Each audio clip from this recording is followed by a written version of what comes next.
இதயத்தை தொலைத்து விட்டேன் பகுதி 3. பல்லவி, சீதல், பூர்ணிமா ஆகியோர் காலையில் கல்லூரிக்கு செல்ல தயாராகி கொண்டிருந்தார்கள். நிச்சயதார்த்தத்துக்கு காலேஜில் இருந்து உங்கள் 2 பேரை மட்டும்தான் கூப்பிட்ருக்கிறேன். பல்லவி தலைமுடியை சீவி கத்தரித்து கொண்டே சொன்னாள். கண்களில் மை எழுதப்பட்டிருந்தது.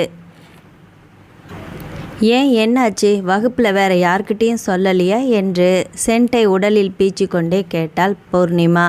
இல்லை, இப்போதைக்கு யாருக்கும் தெரிய வேண்டாம். ஒருத்தருக்கு தெரிஞ்சால் எல்லாருக்குமே தெரிஞ்சு போயிடும். அதனால் உங்கள் 2 பேருக்குள்ளேயே இருக்கட்டும்.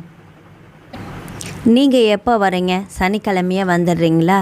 ஞாயிற்றுக்கிழமை ஃபங்க்ஷன் இல்லையா? அப்பா கார் அனுப்பிடுவார். ஏன் சனிக்கிழமை சாயந்தரம் வந்தால் போதாதா? ஏன் காலையிலேயே வர முடியாதா? என் வீட்டுக்கு சொல்லணுமே, நான் சொல்லட்டா? பல்லவி கேட்க, வேண்டாம் பூர்ணிமா மறுத்தாள். உன் வீட்டில் விசேஷம்னு சொன்னாவே அம்மா மகிழ்ச்சியாக என்னை அனுப்பிடுவாங்க. அதெல்லாம் ஒரு பிரச்சனையும் இல்லை என்று இருவரும் தலையாட்ட, சரி என்று சொல்லிவிட்டு மூவரும் தயாராகி அறையை பூட்டிவிட்டு கல்லூரிக்கு புறப்பட்டார்கள்.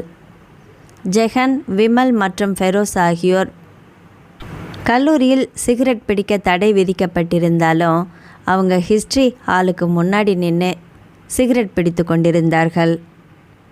பல்லவியையும் அவள் தோழிகளையும் பார்த்ததையும் அவர்களின் பேச்சு சட்டென்று நின்றது. ஜெகன் சிகரெட்டை மறைத்தான். பல்லவி மூவரையும் பார்த்தாலுமே கண்டு கொள்ளாதது போல அவர்களை கடந்து சென்றாள். பூர்ணிமா தாழ்ந்த குரலில் சொன்னாள்,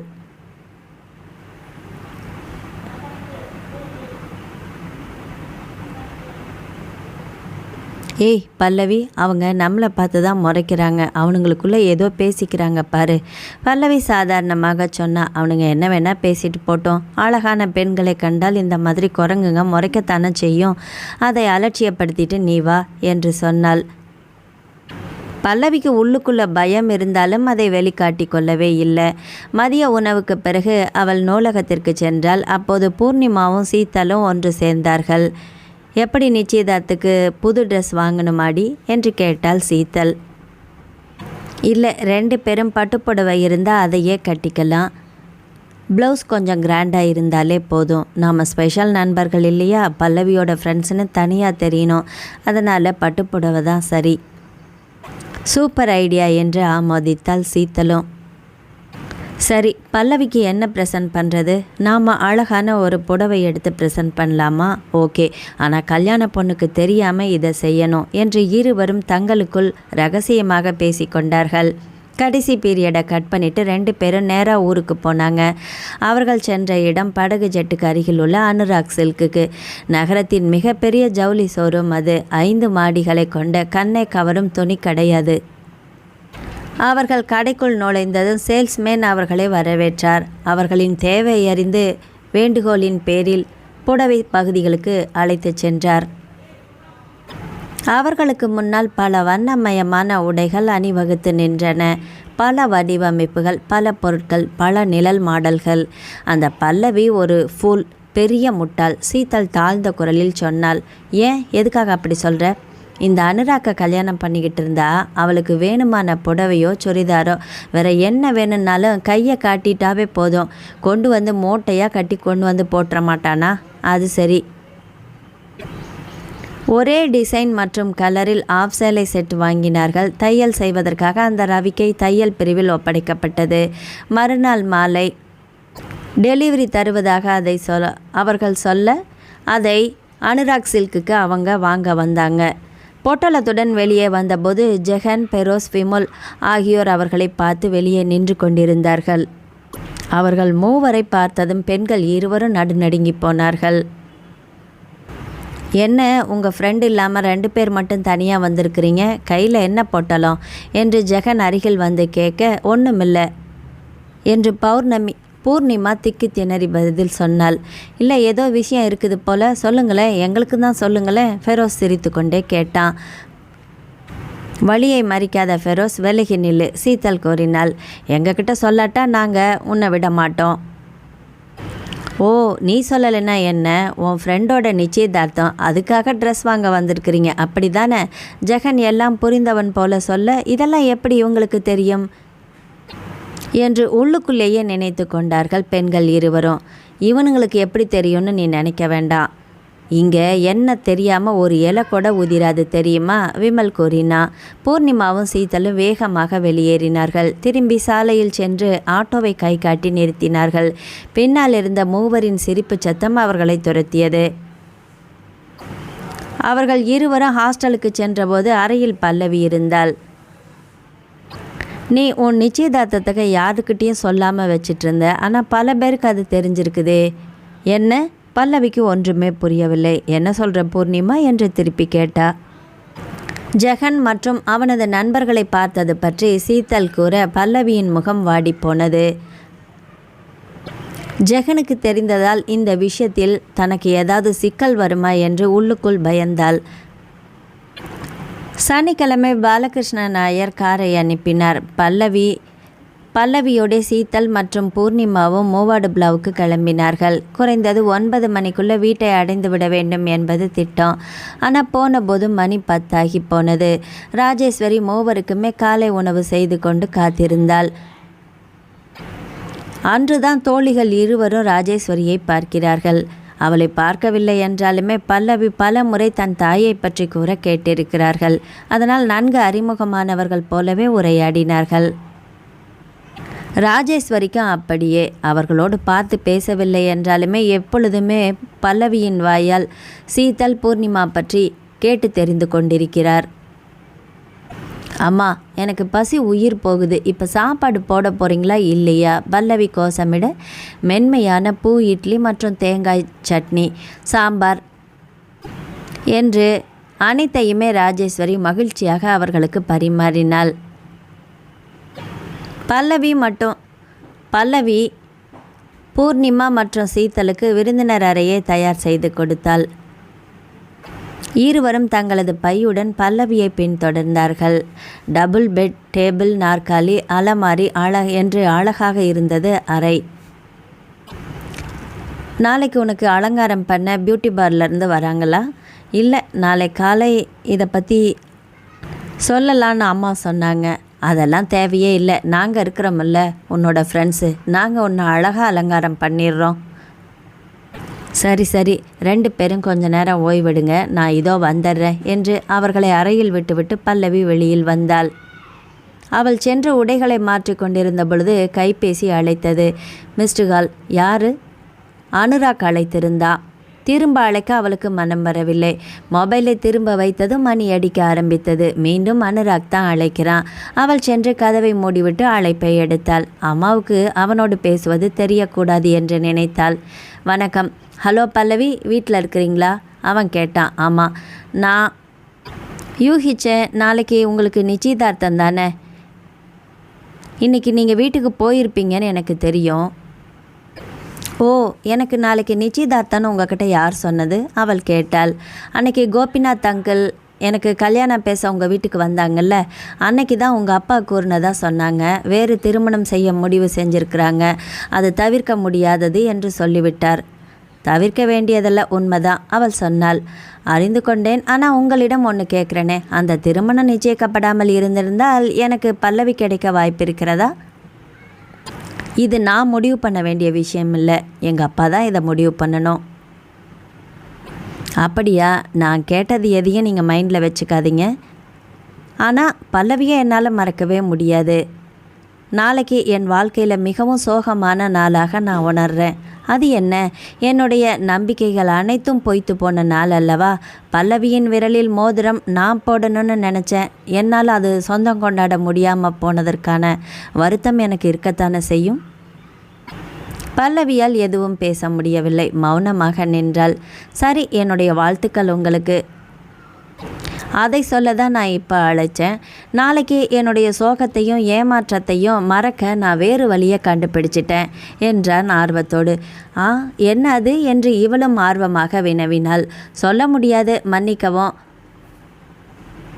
பல்லவி. சாரி, எனக்கு இன்னொரு அழைப்பு வருகிறது. நான் இந்த அழைப்பை துண்டிக்கிறேன் என்று ஃபோனை வைத்து விட்டான். பல்லவியும் அழைப்பை துண்டித்தாள்.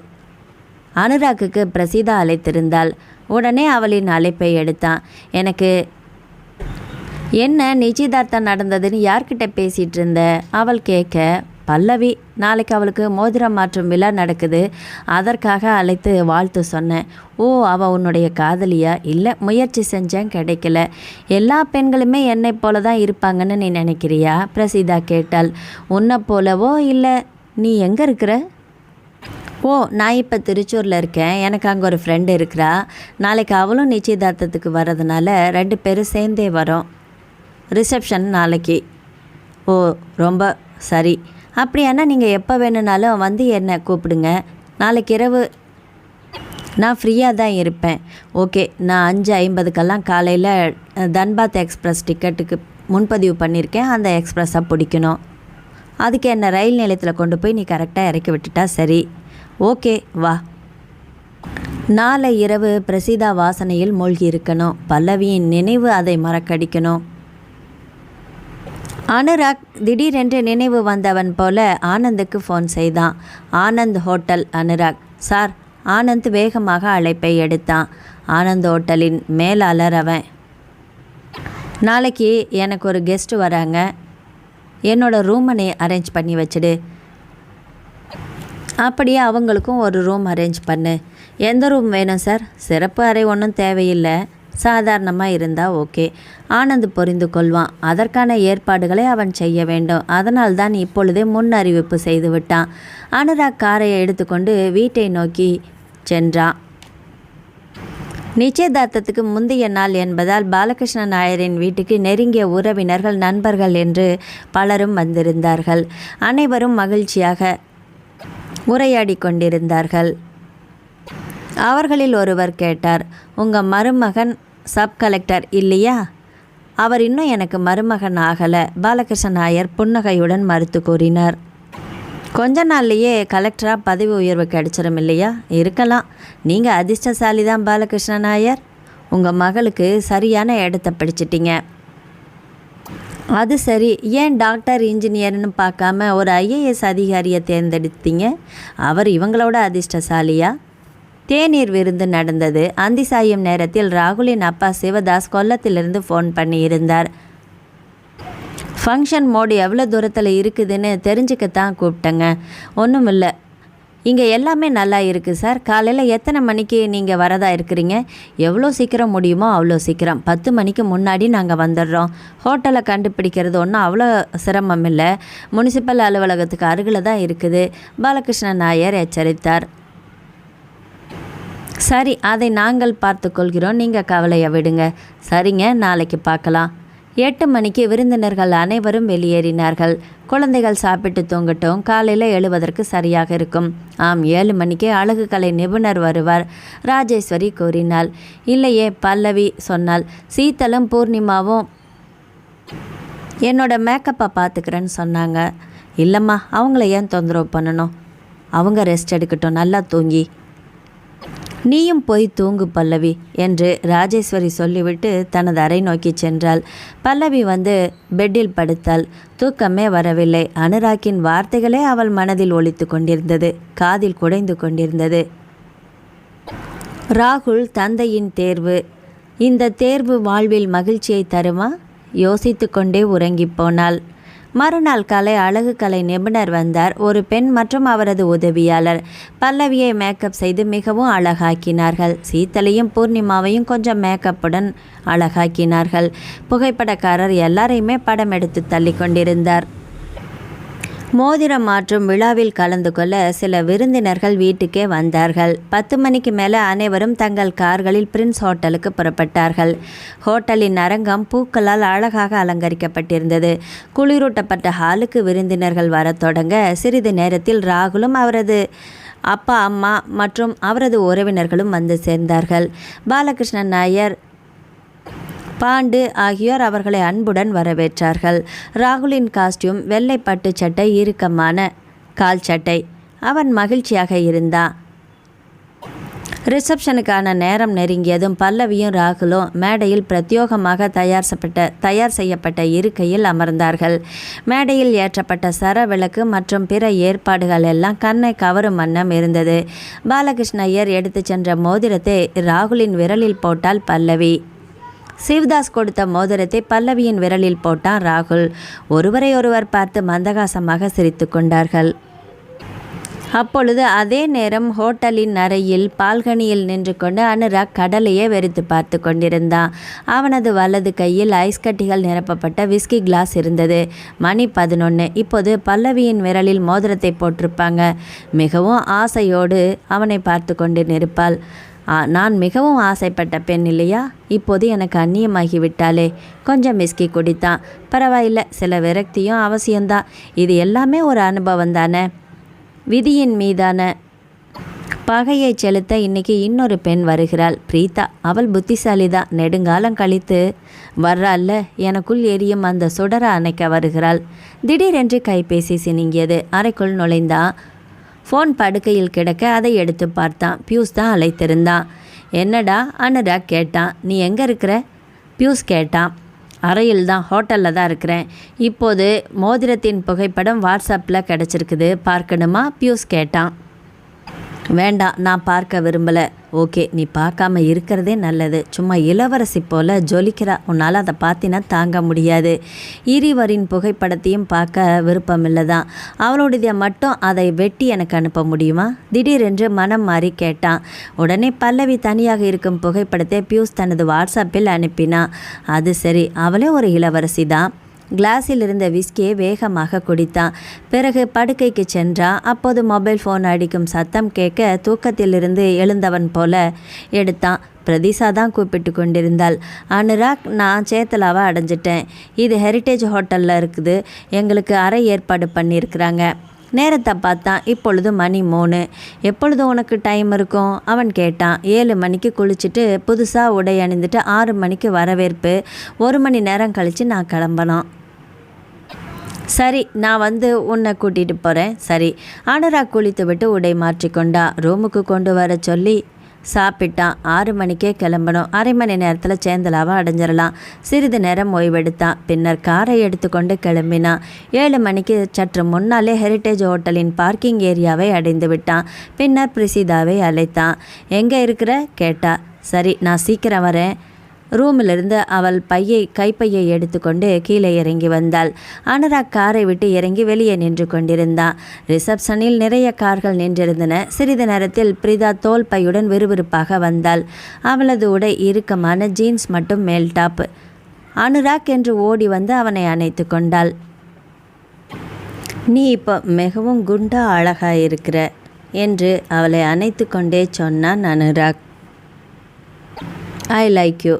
மங்கலான வெளிச்சத்தில் அவனை பார்த்தாள். அவன் மேலும் அழகாகிவிட்டது போல தெரிந்தது. நீ இன்னும் அழகாக இருக்கிறியே அனு. அழகா? நீயும் என்னையும் அழகு. அழகான நீயும் அழகான நானும் என்று அவள் பாடினாள். வெடித்து சிரித்தான். காரில் அமர்ந்து கொண்டு பிரசிதா ஆலப்புழா வரும் வரை பேசிக்கொண்டே வந்தா. பெரும்பாலும் அவளுடைய வளத்தை பற்றிய பேச்சு அமைந்தது. உன்னுடைய புதிய லவ் யாரு? இடையில் கேட்டா. தற்போது யாரும் இல்லை. அது என்ன? சீக்கிரமே போர் அடிச்சிடுது. உன்னை யாரும் சீக்கிரம் போர் அடிக்க செய்ய மாட்டாங்களே. அவன் அவளை பார்த்து அணைத்து கொண்டு சொன்னான். நான் ரொம்ப போராக இருக்கிறேன்ல என்று அவளும் வெடித்து சிரித்தாள். கார் ஹோட்டல் அனுராக் வராண்டாவிற்குள் நுழைந்து நின்றது. பிரீதா கீழே இறங்கினாள்.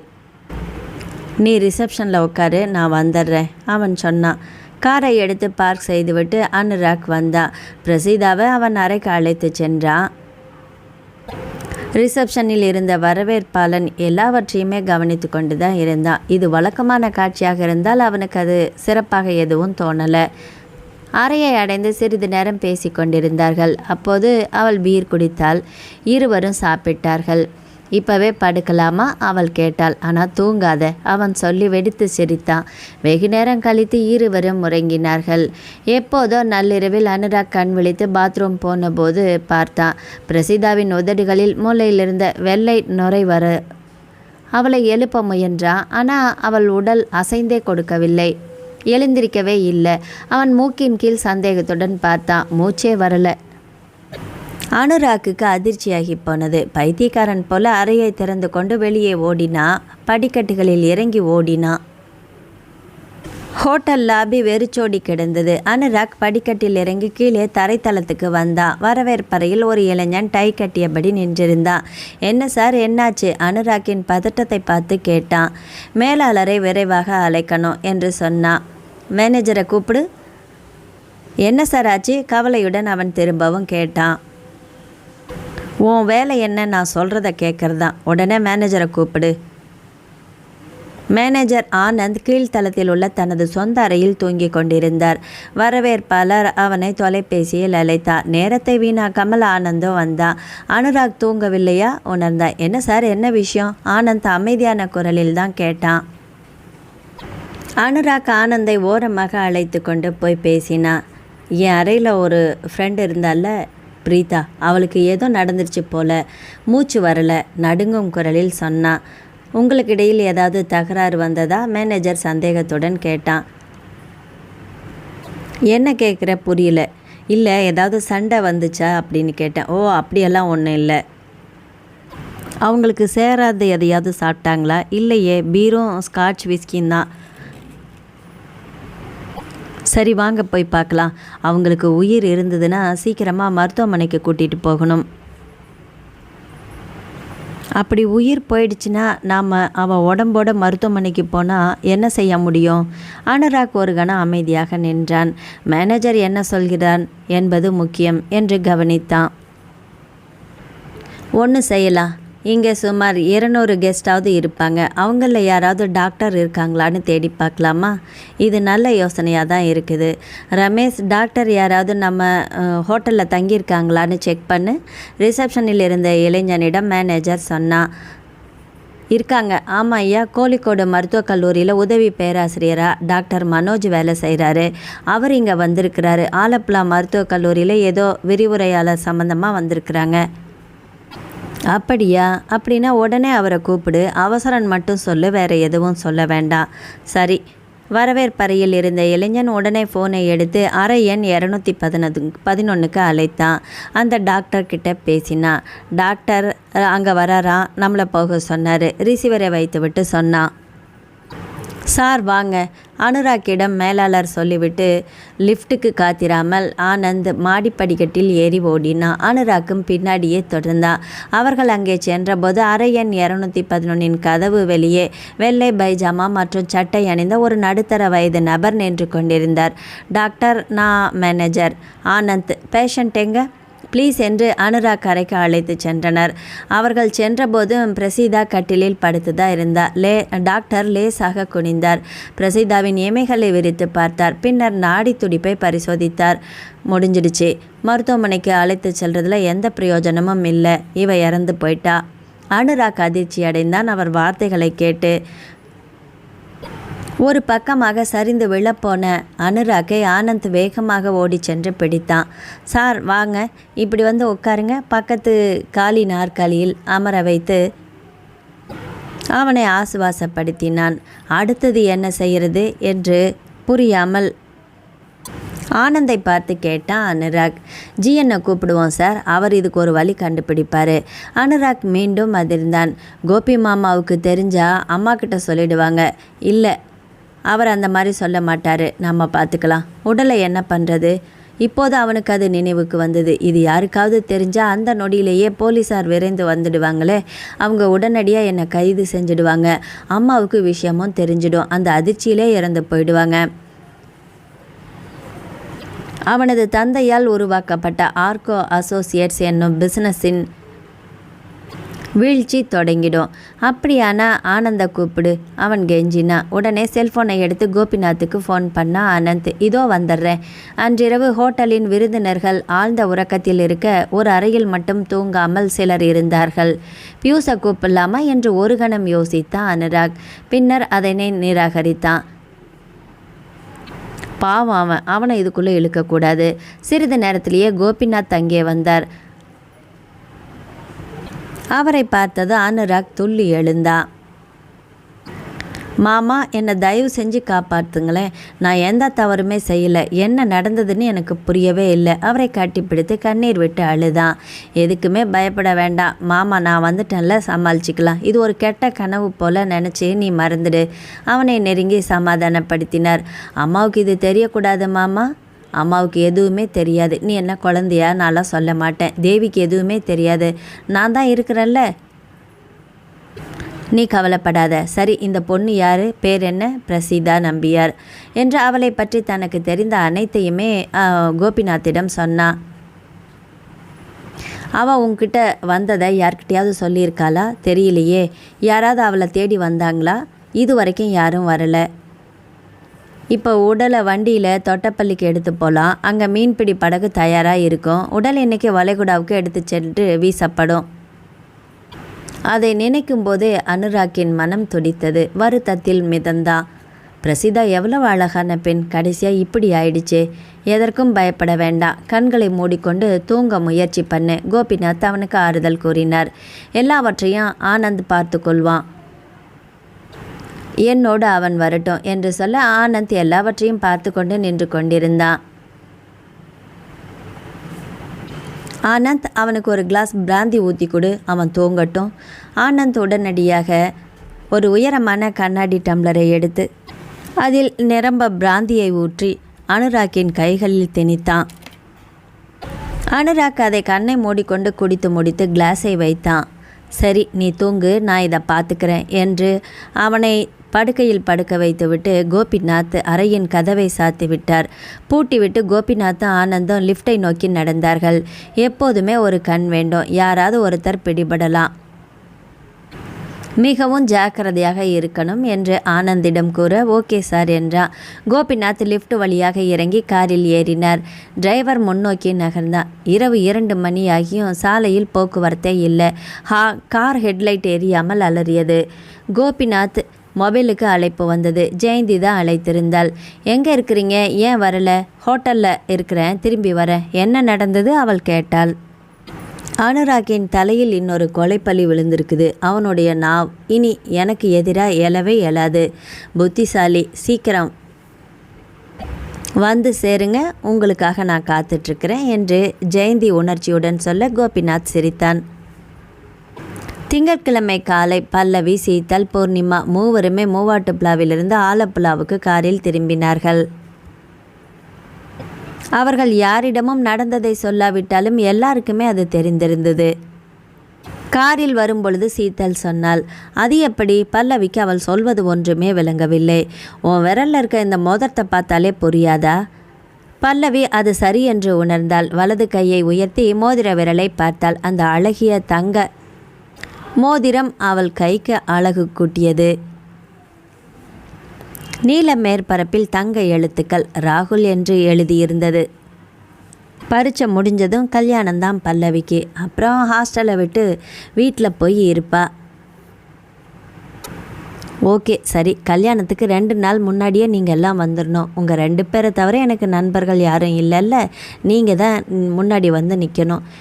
2 நாளைக்கு முன்னாடி இல்லை, 1 வாரத்துக்கு முன்னாடியே வந்துடுறோம். எப்படி இருந்தாலும் வீட்டில் அழுத்து போய் தான் உக்காந்துருப்போம். பூர்ணிமா கூறி சிரித்தாள். 9 மணிக்கு முன்பே விடுதியை அடைந்து விட்டார்கள். உடனடியாக கார் திருப்பி அனுப்பப்பட்டது. மூவருமே வேகமாக தயாராகி கல்லூரிக்கு கிளம்பி சென்றார்கள். பல்லவி வகுப்புக்கு சென்றபோது கரும்பலகையை பார்த்து அதிர்ச்சி அடைந்தாள். பல்லவி வெட்ஸ் ராகுல். யாரோ வண்ண சுண்ணாம்புடன் கலைநயத்துடன் எழுதியிருந்தார்கள். கீழே மேலும் 2 வரிகள் உள்ளன. சம்பவத்தை மறைத்ததற்காக அனைவரும் தண்டிக்கப்படுவார்கள். இன்னைக்கு ஐஸ்கிரீம் வாங்கி தந்துடணும். பின்னால் இருந்து வெடிச்சிரிப்பு சத்தம் கிளம்பியது. திரும்பி பார்த்தால் வகுப்பில் சில மாணவிகள் கூடி நின்று சிரித்து கொண்டிருந்தார்கள். நீ ரொம்ப தான் நல்லவ போல, மோதிரம் மாற்றிட்டு வந்திருக்கிற, யார்கிட்டையும் சொல்லாமல். சங்கீதா வந்து அவள் கைகளை பிடித்து கொண்டு வாழ்த்து சொன்னாள். நிச்சயதார்த்தம் குறித்து பலருக்கு தகவல் தெரிவிக்கவில்லை. திருமணத்துக்கு அனைவருமே அழைக்கப்படணும். பல்லவி உறுதியளிக்க அதுதான் அடுத்த விஷயம். இன்றைக்கி ஐஸ்கிரீம் சாப்பிட்ணும். எனக்கு என்ன தரணும்? அவள் சொன்னாள். வகுப்பில் 30 மாணவர்கள் உள்ளார்கள். ஆனால் ராஜுவும் கோவிந்தும் கூட கேன்டீனுக்கு சென்று 35 ஐஸ்கிரீம்களை வாங்கினான். ஒன்றில் திருப்தி அடையாத சிலர் இருக்கிறார்களே பல்லவி, அதனால் கூடுதலாக வாங்கி வந்தேன், ராஜேஷ் கூறினான். அனைவருமே ஐஸ்கிரீம் சாப்பிட்டு கொண்டிருக்கும் போது மிஸ் ரூபி கிளாஸ் எடுக்க வந்து விட்டாள். மாணவிகளை கண்டு கோபம் கொண்டாள். எல்லாரிடமும் ஒரு கோப்பை ஐஸ்கிரீம் உள்ளது. மிஸ்ஸுக்கு ஒரு ஐஸ்கிரீம் கப் கொடு, கோவிந்த் சொல்ல ராஜேஷ் ஐஸ்கிரீமை எடுத்து மிஸ் ரூபியிடம் கொடுத்தான். என்ன விஷயம் என்று மிஸ் கேட்டாள். இந்த பார்ட்டி பல்லவியோடது மிஸ். பல்லவிக்கு நேற்று காலையில் நிச்சயதார்த்தம் முடிஞ்சிடுச்சு. அப்படியா? மிஸ் ரூபி ஆச்சரியத்துடன் பல்லவியின் பக்கம் திரும்பினாள். ஆமாம் மிஸ் என்றால் லேசான வெட்கத்தோடு பல்லவி. வாழ்த்துக்கள். அவர் என்ன பண்ணுறாரு? ஐஏஎஸ் மிஸ், திவ்யா கூறினாள். சப் கலெக்டர் மிஸ் என்றாள் ரேணு. ஓ நல்லது பல்லவி, பெஸ்ட் சாய்ஸ் தான். கல்லூரியில் பலருக்கும் ரகசியம் தெரிய வந்துவிட்டது. பல்லவி நூலகத்திலும் கேன்டீனிலும் நுழையும் போதே வாழ்த்துக்களை பெற்றாள். இந்த செய்தியை யார் வெளியிட்டிருப்பாங்க? அவள் ஆச்சரியப்பட்டா. ஒருவருக்கு தெரிந்தால் மட்டும் போதாதா? அது எரியும் நெருப்பாக அனைவரிடமும் பற்றி கொள்ளுமே என்றாள் பூர்ணிமா. பல்லவி கல்லூரியை விட்டு திரும்பிய அன்று மாலை ராகுல் அழைத்தான். கல்லூரிக்கு போயிட்டு வந்தாச்சா பல்லவி? ஆமாம், இப்போ தான் வந்தேன். காலையிலேயே ஊர்லேருந்து வந்துட்டேன். ஓ, நிச்சயதார்த்துக்கு வந்த அனைவருமே என்னை ரொம்ப புகழ்ந்தாங்க. உன் அதிர்ஷ்டம், அழகான பெண் கிடைத்திருக்கிறார் என்று. நானும் மிகவும் அதிர்ஷ்டசாலி தான், அவளும் சொன்னா. ஒரு விஷயம் உனக்கு தெரியுமா? என்ன? நாம் 2 பேரும் ஒன்றாக இருக்கும் புகைப்படத்தை நான் ஃபேஸ்புக்கில் போட்டேன் நேற்று இரவு. ஓ, நான் பார்க்கலையே. இப்போ போய் பாரு. வேடிக்கை அது இல்லை, சற்று முன் பார்த்தபோது லைக்குகள் 1000 நெருங்கிடுச்சு தெரியுமா? ஐயோ ஈஸ்வரா, அவள் ஆச்சரியப்பட்டாள். நிறைய கருத்துகளும் உள்ளது. என்ன மெசேஜ்? சும்மா படித்து பாரு. ஓகே, அப்போ சரி, உன்னோட ஃப்ரெண்ட்ஸும் உன் ரிலேட்டிவ்ஸ் எல்லாம் என்னை பற்றி என்ன சொன்னாங்க? எல்லாருக்குமே உங்களை பிடிச்சிருக்குது, நல்ல தேர்வு தான் என்று பாராட்டினார்கள். என்னுடன் இருந்தவர்களும் அதையே சொன்னாங்க. கண்ணுப்பட்டு போகக்கூடாது, இதுக்கு ஏதாவது பண்ணணும்னு சொல்லி அம்மா சொன்னாங்க. அதற்கும் அவள் சிரித்தாள். ஒரு நாள் பல்லவியை பார்க்க காயா அம்மா வருவாங்க. விடுதியில் அவள் சொன்னா. அம்மா மட்டுமா? அவள் கேட்டா. இல்லை, அப்பாவும் வருவாங்க. அம்மாவும் அப்பாவும் மட்டும்தானா? அப்பா அவ்வளோ தூரம் வண்டி ஓட்ட மாட்டார் இல்லையா? அதுதான் பார்க்குறேன். அதனால் நான் தான் வண்டி ஓட்டிட்டு வரணும். ஐயோ பாவம், எனக்கு எப்போவுமே உன்னை பார்க்கணுன்னு தான் இருக்குது.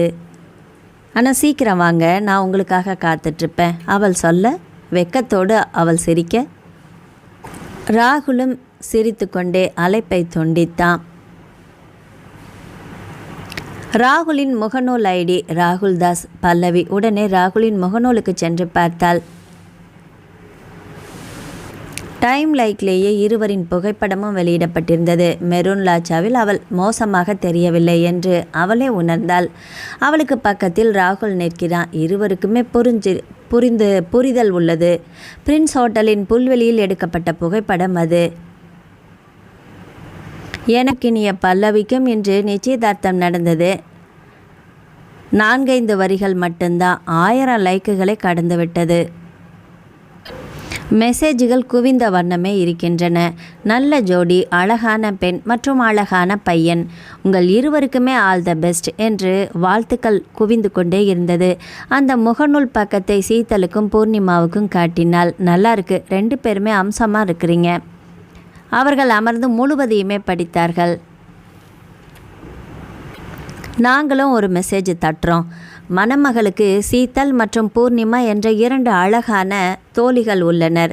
சீத்தல் சொன்னதை கேட்டு பல்லவியும் பூர்ணிமாவும் வெடித்து சிரித்தார்கள். எப்படியும் உன் கல்யாணம் இதில் ஒரு நிகழ்வாக அமையப்போகுது. பூர்ணிமா சீண்ட சீத்தல் சிரித்தாள். ஆமாம், ஒற்றை கல்யாணமாக இல்லாமல் எனதும் சேர்ந்து நடந்தால் நல்லா தானே இருக்கும்.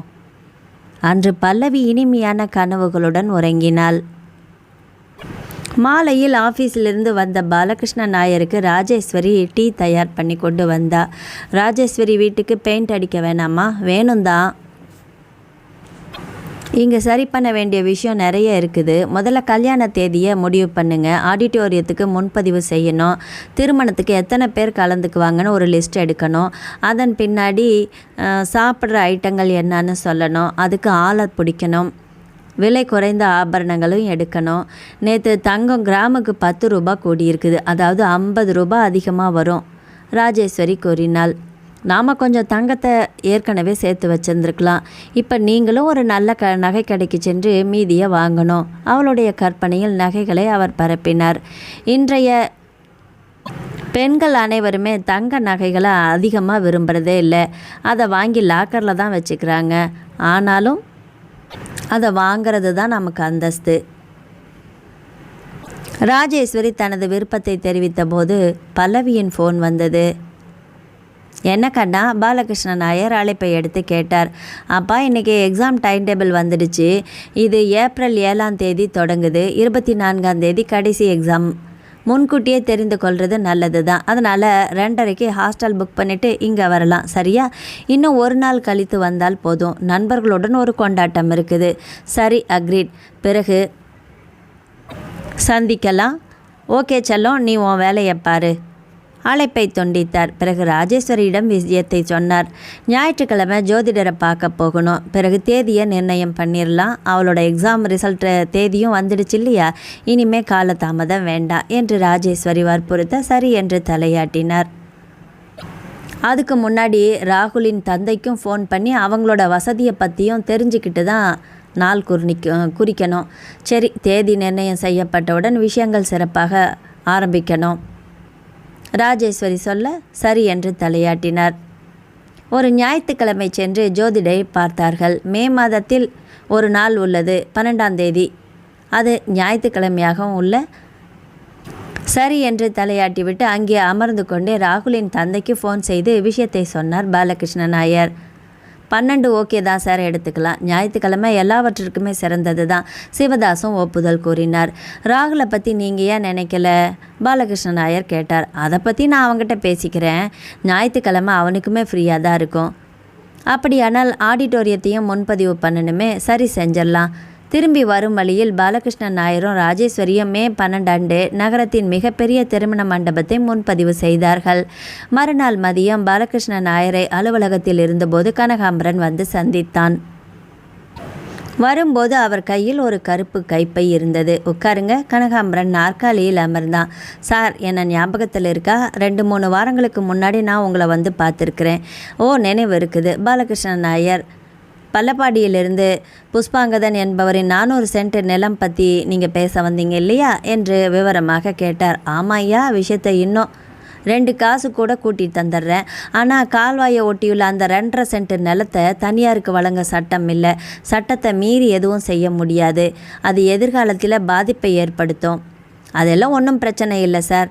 உங்களுக்கு வேண்டுமானால் அந்த 2 பங்குகளும் என் மைத்துனருக்கே கிடைச்சிரும். கனகாம்பரன் கைப்பையை திறந்து ஒரு பொட்டலத்தை எடுத்து மேஜையில் வைத்தான். ஐயாவிடம் கொடுக்க இதை கொண்டு வந்தேன். என்ன இது? பாலகிருஷ்ணன் நாயர் சந்தேகத்துடன் கேட்டார். இது 2 லட்சம் ரூபாய் இருக்குது சார். உங்களுக்கு திருப்தி தானே? நீங்கள் எனக்கு வேலையை திருப்தியாக முடிச்சு கொடுத்துருங்க. இதை எடுங்க. நான் காவல்துறையை அழைக்க வேண்டியிருக்கோம் நீங்கள் எடுக்கலினா. ஐயோ, என்ன சார், தெரியாமல் எடுத்துகிட்டு வந்துட்டேன். சாரி சார், மன்னிச்சுக்கோங்க. கனகாம்பரன் உடனே பொட்டலத்தை எடுத்து பையில் வைத்து கொண்டான். பாலகிருஷ்ணன் நாயர் ஒன்றும் செய்ய முடியாமல் சிறிது நேரம் அமர்ந்திருந்தார். அப்பொழுது வருமான வரித்துறையை சேர்ந்த சில பேர் உள்ளே நுழைந்தார்கள். பாலகிருஷ்ணன் நாயரின் மேஜை மேல் இருந்த பணப்பையை பார்த்தார்கள். பாலகிருஷ்ணன் நாயரை ஒதுக்கிவிட்டு மேஜை டிராயரை திறந்து தேடினார்கள். அலமாரிகள் மற்றும் கோப்படுக்குகளில் எதுவும் கிடைக்கவில்லை. பாலகிருஷ்ணன் நாயரும் அமைதியாக பார்த்து கொண்டிருந்தார். நீங்கள் எதில் வந்தீர்கள்? காரில் தான். கார் எங்கே இருக்குது? காட்டுங்க. கலெக்டர் அலுவலக அதிகாரிகள் தங்கள் வாகனங்களை நிறுத்த வேண்டிய இடத்திற்கு அவர் விஜிலன்ஸ் ஆஃபீஸரை அழைத்து சென்றார். அவருக்கு சொந்தமான சில்வர் நிற கார் அங்கே நின்று கொண்டிருந்தது. திறங்கையிட பாலகிருஷ்ணன் நாயர் சாவியை எடுத்து காரை திறந்தார். 3 பேரையும் காரின் உள்ளேயும் டிக்கியிலும் சோதனை செய்ய சொன்னார். பாலகிருஷ்ணன் நாயர் எதற்குமே பயப்படவில்லை. தான் எந்த தப்புமே செய்யவில்லை இல்லையா? அதனால் அவர் தைரியமாக தான் நின்று கொண்டு வேடிக்கை பார்த்தார். காரின் டேஷ்போர்டை திறந்து பார்த்தார்கள். ஒரு பேப்பர் கட்டு இருந்தது. திறந்து பார்த்தபோது 2000 ரூபாய் கட்டு இருந்தது. 2 லட்சம் ரூபாய். பாலகிருஷ்ணன் நாயர் அதிர்ச்சி அடைந்து விட்டார். அது எப்படி இங்கே வந்தது என்று அதிகாரி கேட்டார். தெரியாது சார், எனக்கு ஸ்டேஷனுக்கு போய் சொல்லலாம், வாங்க. பாலகிருஷ்ணன் நாயர் ஆட்சியரின் முன் அழைத்து வரப்பட்டு தகவல் தெரிவிக்கப்பட போலீஸ் ஜீப்பில் ஏற்றிச் செல்லப்பட்டார்.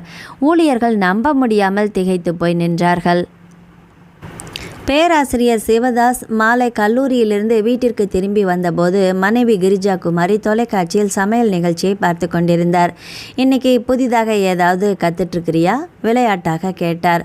இன்னைக்கு முட்டையால் செய்யப்பட்ட ஒரு ஃபுட்டை கற்றுட்ருக்குறேன். உங்களுக்கு ஆர்வமாக இருக்குது போல், இதோ செஞ்சு தந்துடுறேன். கிரிஜா குமாரி கொலஸ்ட்ரால் காரணமாக நான் முட்டையே எடுத்துக்கிறதில்ல, அதனால் வீட்டில் இனிமேல் முட்டையே வாங்கிறதில்ல என்று சிவதாசன் சிரித்து கொண்டே சொன்னார். டீ எடுத்துகிட்டு வரட்டுமா? கிரிஜா குமாரி எழுந்து நின்றாள். அதோட சாப்பிட ஏதாவது சூடாக இருந்தாலும் எடுத்துகிட்டு வா, இதோ ஒரே 5 நிமிஷத்தில் செஞ்சு எடுத்துகிட்டு வரேன் என்று உள்ளே சென்றார். படுக்கை அறைக்கு சென்ற சிவதாஸ் பேண்ட் சட்டையை மாற்றிக்கொண்டு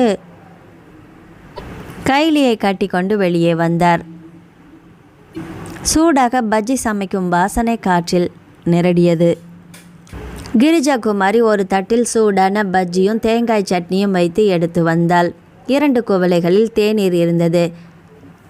திருமணத்துக்கு அழைக்கப்படுபவர்களின் பட்டியலை இப்போதே தயார் பண்ணணும் என்று ராகுல் சொல்லியிருந்தான் என்றாள் கிரிஜா குமாரி. அருகில் இருந்த டேபிளில் தட்டை வைத்தவாறே. அதுக்கு இன்னும் 2-3 மாதம் இருக்குதுல்ல, இப்போதே எழுத ஆரம்பித்தாதான் ஒன்றொன்னா ஞாபகத்தில் வச்சு எழுதி முடிக்க முடியும். சிவதாஸ் ஒரு குச்சியை எடுத்து கடித்தார். அப்போது டிவியில் ஒரு ப்ரோக்ராம் நியூஸ் வந்தது. லஞ்சம் வாங்கிய மாவட்ட துணை ஆட்சியர் கைது. திடீரென்று அந்த செய்தியை இருவரும் கவனித்தார்கள். அரசு நிலத்தை தனியாருக்கு ஒதுக்குவதற்காக 2 லட்சம் ரூபாய் லஞ்சம் வாங்கிய துணை கலெக்டர் பாலகிருஷ்ணன் நாயர் இன்று மதியம் விஜிலன்ஸ் வசம் சிக்கினார். சிவதாஸ் மற்றும் கிரிஜா குமாரி அதிர்ச்சி அடைந்தார்கள். அட, இது பல்லவியோட அப்பா இல்லையா? கிரிஜா குமாரி அவநம்பிக்கையோடு உறக்கச் சொன்னாள். சிவதாஸ் பேசவில்லை. அவர் கண்கள் தொலைக்காட்சியிலேயே குத்திட்டு நின்றது. பாலகிருஷ்ணன் நாயரின் புகைப்படத்துடன் விரிவான செய்தி வந்து கொண்டே இருந்தது. துணை ஆட்சியர் காரில் இருந்து 2 லட்சம் ரூபாயை விஜிலன்ஸ் போலீசார் கண்டுபிடித்தார்கள். அவரால் விளக்கம் அளிக்க முடியவில்லை என்றார்கள். என்ன அவமானம்! ஓ, இப்படி ஆள் தானா அவன்? சிவதாஸ் வெறுப்புடன் கூறினார். ஏதாவது தவறு நடந்திருக்கலாங்க. கிரிஜா குமாரி சந்தேகத்துடன் சொல்ல, 2 லட்சம் வாங்கி காரில் கொண்டு போய் மறைச்சி வச்சது தவறா? யாராவது விஜிலன்ஸுக்கு தகவல் கொடுத்துருப்பாங்க, அவங்க மாட்டிட்டாங்க. இப்போ கையும் களவுமாக பிடிபட்டுட்டாரு. சிவதாஸ் கோபமாக கூறினார். ராகுலை கூப்பிட்டு இந்த விஷயத்த சொல்லு. சிவதாஸ் கைபேசியை எடுத்து ராகுலுக்கு ஃபோன் செய்தார். என்னப்பா? உடனே அழைப்பை எடுத்து கேட்டான். நீ பிஸியாக இருக்கிறியா? இப்போது டிவியில் ஒரு செய்தி வருது பாரு. பாலகிருஷ்ணர், எனக்கு தெரியும், யாரோ அவரை மாட்டி இருக்கிறாங்கப்பா. அவர் ஊழல் செய்யாதவர். அதை டிபார்ட்மெண்ட்டில் யாருமே நம்பலை. ராகுல் சொன்னான். ஆனால் போலீஸ் கைது பண்ணிட்டாங்களே. லஞ்ச வழக்கில் குற்றவாளியாக இருந்தாலும் இல்லாட்டினாலும் அதுதானப்பா நடைமுறை. குற்றம் நிரூபிக்கும் வரை அந்த இடம் சந்தேகத்தின் பேரில் தான் இருக்கும். 3 மாதங்களில் கண்டுபிடிக்க முடியுமா? கஷ்டமாச்சே. இதனால் ஏமாற்றம் அடைந்து கூறினார். ராகுலின் தொனியும் இறங்கிவிட்டது. சரி, பிறகு பேசிக்கலாம்ப்பா. சிவதாஸ் போனை வைத்தார். கிரிஜா குமாரி அவர் முகத்தையே பார்த்தாள். அது உண்மைதானா? அவனே சொல்கிறான். அடுத்த நொடியில் மொபைலின் அழைப்பு வந்தது. சேர்தலாவில் உள்ள தங்கை சுப்ரியா அழைத்தாள். அண்ணா, நான் டிவியில் ஒரு செய்தி பார்த்தேனே. லஞ்சம் கொடுத்த வழக்கில் நம்ம ராகுலுக்கு திருமணம் செய்ய போகும் அந்த பெண்ணோட தந்தை. நாங்களும் அந்த செய்தியை பார்த்தோம்மா. என்னென்ன அநியாயம் இது? லஞ்ச வழக்கில் கைதான ஒருத்தரோட பொண்ணை தான் நம்ம தம்பிக்கு கட்ட போகிறோமா? யாராவது கேட்டால் நம்மளால் என்ன பதில் சொல்ல முடியும்? சிவதாஸால் பேச முடியவில்லை. அவள் மேலும் சொன்னாள். அண்ணா, அவங்கக்கிட்ட பேசு. மோதிரம்தான் மாற்றி இருக்குது, ஒன்றும் பிரச்சனை இல்லை. இதனால் ஒரு பிரச்சனையும் வரப்போகிறதில்ல. முடிவெடுக்க இன்னும் கால அவகாசம் இருக்குது. நாம் இந்த பொண்ணு வேண்டாண்ணா, இதை நாம் சகித்து கொள்ள முடியாதுண்ணா. சுப்ரியா சிவதாஸின் தங்கை. அவள் கல்லூரி ஆசிரியை. அவள் தன் அண்ணன் மகன் ராகுல் IAS அதிகாரி என்று பெருமையோடு கூறிக்கொள்வாள். அண்ணா, நாம் எதுக்கும் யோசிச்சுட்டு அப்புறமா முடிவெடுக்கலான்னா நான் பின்னாடி கூப்பிட்றேன் என்று வைத்து விட்டாள் ஃபோனை. அதோடு மட்டுமில்லை, நம்ம சொந்தக்காரங்கெல்லாம் இந்த திருமணத்துக்கு ஆதரவு தருவாங்கன்னு எனக்கு தோணலை. அழைப்பை துண்டித்து விட்டாள் சுப்ரியா. கடவுள் இது வேண்டான்னு முடிவு பண்ணிட்டா நாம் ஒன்றும் செய்ய முடியாது. எனக்கு அந்த டாக்டர் பொண்ணு மேலே ஆர்வம் இருக்குது. கிரிஜாவுக்கு ஒன்றும் புரியல. நீங்கள் என்ன சொல்கிறீங்க? ராகுலுக்கு மனைவியாக இந்த பெண்ணுக்கு தகுதி இல்லை. மூவாடுபுலா பொண்ணுக்கு அந்த அம்சம் இல்லை. அதனால் நாம் அந்த டாக்டர் பொண்ணையே பார்க்கலாம். சிவதாஸ் சொல்ல கிரிஜா குமாரி ஆச்சரியத்துடன் அவரை பார்த்தாள். ஆனால் இதுக்கு ராகுல் ஒப்புக்கொள்ள மாட்டான். அவன் ஏன் ஒப்புக்கொள்ளாமல் போகிறான்? ஐஏஎஸ் அதிகாரி. இந்த விஷயம் அவனுக்கும் புரியும் தானே. நம்ம சொந்தத்தில் யாருமே இதை ஒத்துக்க மாட்டாங்க. சிவதாஸ் எழுந்து சென்று விட்டார். கிரிஜா குமாரிக்கு தந்தைக்கும் மகனுக்கும் இடையே கண்டிப்பாக யுத்தம் நடக்கும் என்று உறுதியாக தெரிந்து போனது. இதில் அவர் யார் பக்கம் இருக்க வேண்டும் என்றுதான் தெரியாமல் போனது. பல்லவியின் அறை கதவு தட்டப்பட்டது. யாரும் போய் கதவை திறக்க வேண்டாம் என்று சீத்தலிடமும் பூர்ணிமாவிடமும் கண்களாலேயே சொன்னால் பல்லவி. இருவரும் தலையசைத்தார்கள். ஹாஸ்டலில் இருக்கும் அனைவரும் டிவி செய்தியை பார்த்துவிட்டு பல்லவி பற்றி விசாரிக்க வந்திருக்கிறார்களோ. கெட்ட செய்தி காட்டு தீ போல பரவிவிட்டதே. கண்ணீருடன் அமர்ந்திருந்தால் பல்லவி. என் தந்தையை இப்படி இக்கட்டில் மாட்டிவிட்டார்களே என்று அழுது கொண்டிருந்தாள். அப்பா கிட்ட பேசினியா பல்லவி? அப்பா போலீஸ் காவலில் இருந்ததுனால பேச அனுமதிக்க மாட்டாங்கல்ல சீத்தாள் சொல்ல பல்லவி ஆமோதிப்போடு தலையாட்டினாள். கன்னங்களில் கண்ணீர் கோடு இழுத்தது. வீட்டில் அம்மா மட்டும் இருப்பாங்க. நீ அங்கே போக விரும்புறியா கேட்டாள் சீத்தாள். போனோம், ஆனால் வண்டி என்ன பண்ணுறது? பரவாயில்ல, நாங்களும் உங்கள் கூட வரோம். ஜெய்ஸோட டாக்ஸி இருக்குது, அதை கூப்பிட்டுக்கலாம். இவர்களது வகுப்பில் படிக்கும் ஜெயேஷின் அப்பா டூர் அண்ட் டிராவல்ஸ் என்ற அமைப்பை வைத்து நடத்தி வருகிறார். முதல்ல ஹாஸ்டல் வார்டன் கிட்ட அனுமதி கேட்கலாம். இந்த நேரத்தில் இதை எதுவும் சொல்ல முடியாதே பூர்ணிமா சொல்ல, அது சரி, போயிட்டு வரலாம். முதல்ல சீத்தலும் பூர்ணிமாவும் ஹாஸ்டல் வார்டன் ஏஞ்சலாவை பார்க்க சென்றார்கள். அவர்களின் அறை தரைத்தளத்தில் உள்ளது.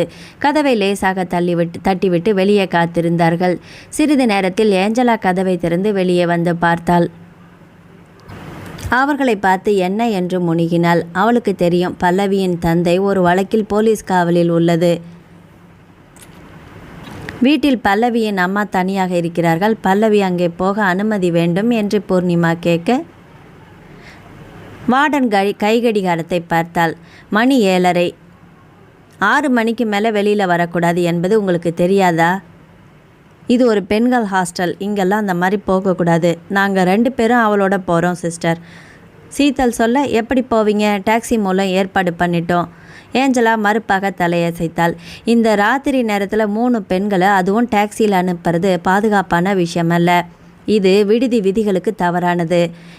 ஏதாவது தவறு நடந்துச்சா நான் தானே பொறுப்பேற்கணும். அதற்கு மேல் எதுவும் பேசாமல் ஏஞ்சலா கதவை மூடிக்கொண்டு உள்ளே போய்விட்டார். இருவரும் ஏமாற்றத்தோடு திரும்பினார்கள். வார்டன் சம்மதிக்கல பல்லவி. ராகுலின் அழைப்புக்காக பல்லவி காத்திருந்தாள். அங்கே ஃபோன் எதுவும் எடுக்கவே இல்லை. பிஸியாக இருக்குமோ, ஆனால் என்னை கூப்பிடணும்னு நினைக்கவே இல்லையே என்ற நினைவு வர மனதில் கவலை அதிகமானது. அம்மா கூப்பிட்டாங்களா கேட்டா. அப்பா பாட்டியின் அம்மா பிரபா சித்தப்பா அருகில் இருக்கிறாங்களாம். சித்தப்பனும் கொஞ்சமாவும் அம்மாவோடு இருக்கிறாங்களாம். வக்கீல் வந்துட்டாங்கன்னா எல்லாமே சுலபமாயிடும். நீ அமைதியாக இரு. எனக்கு என் அப்பாவை பற்றி தெரியும். அப்பா ஒருபோதும் தப்பு பண்ணியிருக்க மாட்டாங்க.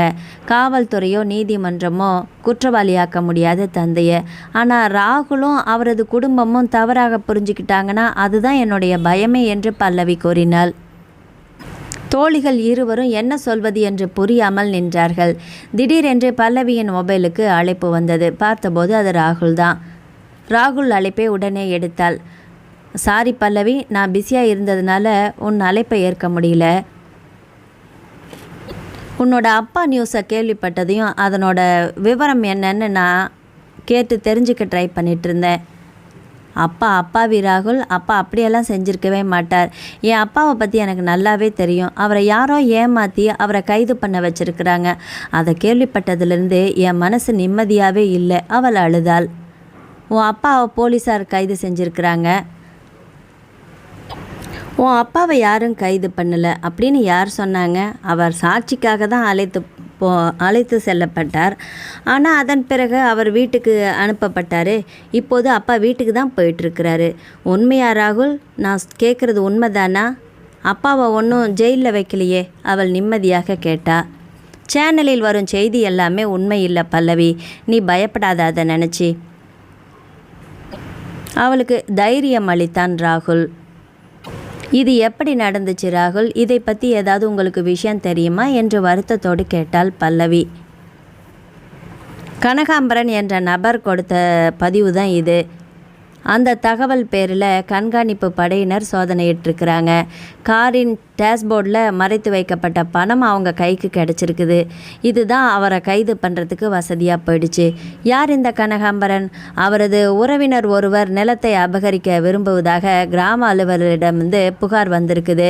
அது கலெக்டருக்கு மாற்றி அமைக்கப்பட்டிருக்குது. இப்போ அந்த கோப்பு உன் அப்பாவோட மேஜையில் வந்திருக்குது.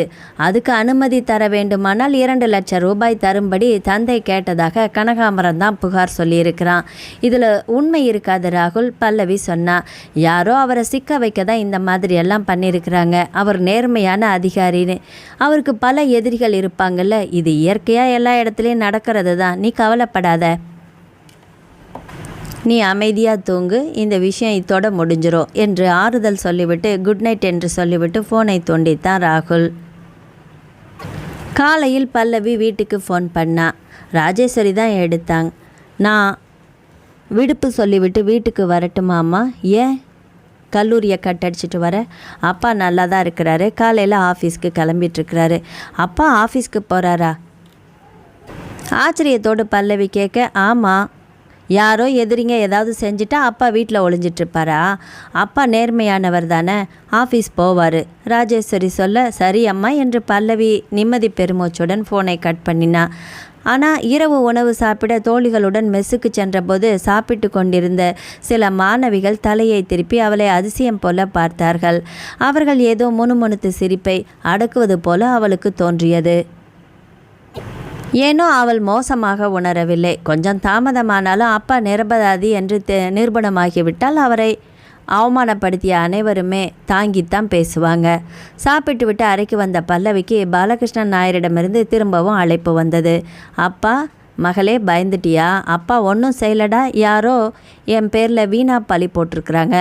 என் காரில் அந்த பணம் எப்படி கொண்டு வந்து வச்சாங்கன்னு தெரியலடா. விசாரணையாளர்கள் வந்து அவங்கள அழைத்து போனாங்க. அது அவ்வளவு ஈஸியாப்பா? காரில் எப்படிப்பா அந்த மாதிரி பணத்தை கொண்டு வந்து வைக்க முடியும்? நீங்கள் யோசிக்க மாட்டிங்களா? ஆமாம், விஜிலன்ஸிலேருந்து விளக்கம் கேட்கப்பட்டுச்சு.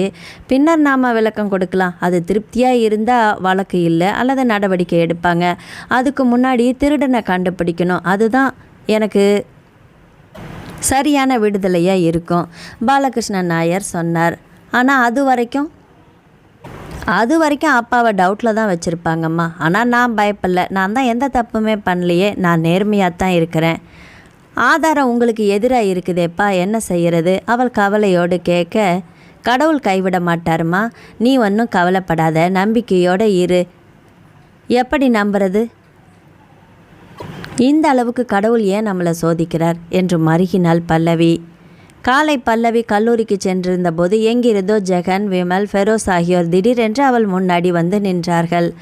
பல்லவி, உன் கல்யாணம் முடிஞ்ச நேரத்தில் உன் அப்பா லஞ்சத்தை அதிகப்படுத்திட்டார் போல? ஜெகன் அவளை நிறுத்தி கேட்டான். அவள் அமைதியாக இருந்தாள். இல்லையே, இந்த 2 லட்சம் அவ்வளோ சிறிய தொகை தானே. ஏழைகளுக்கு கொஞ்சம் தள்ளுபடி கொடுக்க சொல்லி அப்பாவிடம் சொல்லணும் இல்லை? விமல் அவளை கேலி செய்தான். ஏய், கொஞ்சம் தள்ளி போங்க, என்ன வம்பு வளர்த்துட்ருக்குறீங்க? பூர்ணிமா கண்டிக்க, சொல்ல வேண்டியதை சொல்லிவிட்டு நாங்களே விலகி போயிடுறோம். எங்களுக்கு கொஞ்சம் கரிசனம் காட்ட சொல்லு பல்லவி உன் தந்தைக்கிட்ட. அவர் கேட்ட பணத்தை நாங்களும் தரோம், ஃபெரோஸ் சொன்னான். எப்படியோ சீதல் மற்றும் பூர்ணிமா ஆகியோரால் அவள் காப்பாற்றப்பட்டாள். அன்றைக்கு மதியம் அனுராக் அவளை அழைத்தான். எனக்கு எல்லா தகவலும் தெரியும் பல்லவி. உன் தந்தை இப்படி பண்ணியிருப்பாருன்னு நான் நினைக்கல பல்லவி. அவள் பேசவே இல்லை. எல்லாம் குழப்பமாயிடுச்சு. என்கிட்டேருந்து உங்களுக்கு ஏதேனும் உதவி தேவைப்பட்டால் எனக்கு தெரியப்படுத்துங்கள் பல்லவி. கோபி அங்கிள் நல்ல அரசியல் செல்வாக்கு உள்ளவர். தேவைப்பட்டால் மினிஸ்டர்கிட்ட கூட நேரடியாக பேசவும் தயார். எதுவும் வேண்டாம், நன்றி, சரி என்று அழைப்பை துண்டித்து விட்டான் அனுராக். பேராசிரியர் சிவதாஸ் தேவல்லியில் உள்ள கிளப்புக்கு சென்றுவிட்டு உடனே திரும்பினார். அவர் முகம் கோபத்தில் சிவந்திருந்தது. கிளப்புக்கு போனால் 8 மணிக்கு தான் திரும்பி வருவார், ஏன் இவ்வளோ சீக்கிரம் வந்துட்டீங்க என்று கேட்டாள் கிரிஜா குமாரி. லஞ்சம் வாங்கினவரோட மகளுக்கு தான் உங்கள் பையனோட கல்யாணம் ஆகுதா சார் என்று எல்லாமே கேட்குறாங்களே. கிரிஜா குமாரிக்கு என்ன சொல்வதென்றே தெரியவில்லை. அவர் சொன்னதும், ஆமாம் வரட்டும், இன்றைக்கி 2ல் 1 முடிவெடுத்தே ஆகணும். அவர் வரவேற்பறையில் காத்திருக்க சிறிது நேரத்தில் ராகுலின் கார் வந்து நின்றது. இன்னைக்கு அவங்ககிட்ட எதுவும் பேச வேண்டாங்க, கிரிஜா பரிதாபமான குரலில் கெஞ்சினாள். ஆஹா, இதை தாமதம் பண்ணக்கூடாது கிரிஜா, உடனே பேசி முடிவெடுக்கணும். அவன் சாப்பிட்டுங்க முதல்ல, இல்லைன்னா அவன் ஒரு டம்ளர் தண்ணி கூட குடிக்காமல் அப்படியே போய் படுத்துடுவாங்க என்று கிரிஜா குமாரி அழும் குரலில் சொல்ல சிவதாஸ் என்று முணுகினார். இரவில் மூவரும் சேர்ந்து சாப்பிட்டனர். மூவருக்கும் இடையே அசௌகரியமான அமைதி நிலவியது. இறுதியாக ராகுல் எழுந்து கை கழுவினான். போகாத ராகுல், நான் உன்கிட்ட கொஞ்சம் பேசணும் என்று திடீரென்று சிவதாஸ் சொல்ல ராகுல் அமைதியாக தந்தையை பார்த்தான். உனக்கு தெரியும் ராகுல், கடந்த 3 நாட்களாக நம்ம வீட்டில் என்ன நடந்துட்டுருக்குதுன்னு உனக்கு தெரியும். அனைவரோட கேள்விக்கும் என்னால் பதில் சொல்ல முடியல. ஆனால் சீக்கிரமே இதுக்கு ஒரு முடிவு எடுத்தாகணும். கல்யாணம் ஆக போகிற பொண்ணோட அப்பா லஞ்சம் வாங்கிட்டு கைதானவராமேன்னு கேட்குறாங்க. என்னால் என்ன பதில் சொல்ல முடியும்? ராகுல் எதுவுமே பேசலை. இந்த திருமணம் நடந்தால் குடும்பத்தில் யாருமே கண்ணியமாக வெளியில் நடமாட முடியாது. உறவினர்கள் அனைவருக்குமே நாம் பதில் சொல்லணும். அவங்க எல்லாருக்கும் நாம் கேலி கூத்து ஆயிடுவோம். அத்தகைய கௌரவம் உள்ளவர்கள் திருமணத்துக்கு வரவே வேண்டாம் ராகுல் சொன்னான். அப்படியானா திருமணத்தை நிறுத்த மாட்டேன் சிவதாஸ் கேட்க ராகுல் அதிர்ச்சியுடன் தந்தையை பார்த்தான். கிரிஜா குமாரி காற்று கூட புக முடியாத அளவுக்கு வாயை இருக்க மூடிக்கொண்டு அமர்ந்திருந்தாள். ராகுல், நான் ஒரு முடிவுக்கு வந்துட்டேன். நமக்கு இந்த கல்யாணம் வேண்டாம். நாம் இந்த கல்யாணத்துலேருந்து பின்வாங்கணும். நாளை பாலகிருஷ்ண நாயரை அழைத்து நான் சொல்லிட போகிறேன். அப்பா, அப்படியெல்லாம் எதுவும் செஞ்சிடாதீங்க. அவர் தப்பு பண்ணாதவர். நான் நிச்சயமாக உறுதியாக சொல்லுவேன், அவர் நல்லவர், நேர்மையானவர்ப்பா. அவர் மேலே வீணா பழி விழுந்திருக்குது. அந்த உறுதி என்கிட்ட இல்லைப்பா. நெருப்பில்லாமல் போக வராது. அவருக்கு தெரியாமல் பூட்டிய காரில் 2 லட்சம் ரூபாய் எப்படி வரும்? ராகுலுக்கு பதில் இல்லை. அவர் கெட்ட பெயர் கொண்டவர் இல்லைப்பா. யாரோ அவரை வேணுன்னே கெடுக்க பார்த்துருக்குறாங்க. அவர் பெயரை கெடுக்கிறாங்க. வழக்கு விசாரணை நடந்துட்டு வருது. குறைந்தபட்சம் அதை முடியும் வரைக்கும் காத்திருக்கலாமே. அவர் குற்றவாளி என்றால் வாபஸ் பெறலாம். அது வரைக்கும் நாம் வெயிட் பண்ணி பார்க்கலாம் இல்லை வாதிட்டான் ராகுல். எவ்வளோ நாள் தான் அந்த மாதிரி வெயிட் பண்ண முடியும்? அது 5-6 மாதம் நடக்கும் இல்லையா? சில சமயங்களில் அதிகமாக கூட ஆகும். இது அரசாங்கத்தோட வேலை இல்லையா? ராகுல், இது முடியாது. இன்றைக்கி பெருநாவிலேருந்து கூப்பிட்டு சொன்னாங்க, அந்த டாக்டர் பொண்ணு அவங்க நமக்காக காத்துட்ருக்காங்களாம். அடுத்த மாதமே திருமணம் செய்யக்கூட தயாராக இருக்கிறாங்களா. அப்பா, நான் ஒன்று சொல்கிறேன், தெளிவாக கேட்டுக்கோங்க. பல்லவி எனக்கு மிகவும் பிடித்த பெண். அவளுடைய தந்தை தவறாக கணிக்கப்பட்டுட்டாருன்றதுக்காக பல்லவியை நான் விளக்க முடியாது. வேறு பொண்ணையும் நான் கல்யாணம் பண்ணிக்க முடியாது. எனக்கு பல்லவி தான், ராகுல் உறுதியாக கூறினான். நாளைக்கு பாலகிருஷ்ணனுக்கு ஃபோன் பண்ணி கல்யாணத்தில் விருப்பம் இல்லைன்னு நான் சொல்ல போகிறேன் சிவதாசன் சொன்னார். அப்பா, நான் சொல்கிறத நீ கேட்டு தான் ஆகணும். பல்லவி போட்ட அந்த மோதிரத்தை கழட்டு. அப்பா, இது வாய் பேசாத ராகுல், நீ மோதிரத்தை கழட்டி வையி. ராகுல் கோபமாக பல்லவி போட்ட விரலில் போட்டிருந்த மோதிரத்தை கலற்றி டைனிங் டேபிள் மீது வைத்துவிட்டு மாடிக்கு ஓடினான். எல்லாவற்றையும் பார்த்தபடி கிரிஜா குமாரி திகைத்து போய் அமர்ந்திருந்தாள். மறுநாள் காலை சிவதாஸ் பாலகிருஷ்ணனை அழைத்தார். உங்ககிட்ட ஒரு முக்கியமான விஷயம் பேசணுன்னு தான் கூப்பிட்டேன். லஞ்ச வழக்கில் கைதான ஒருவரின் மகளை திருமணம் செய்ய என் மகன் தயாராக இல்லை. எனவே இந்த திருமணத்தை நாங்கள் வாபஸ் வாங்கிக்கிறோம் என்றார்.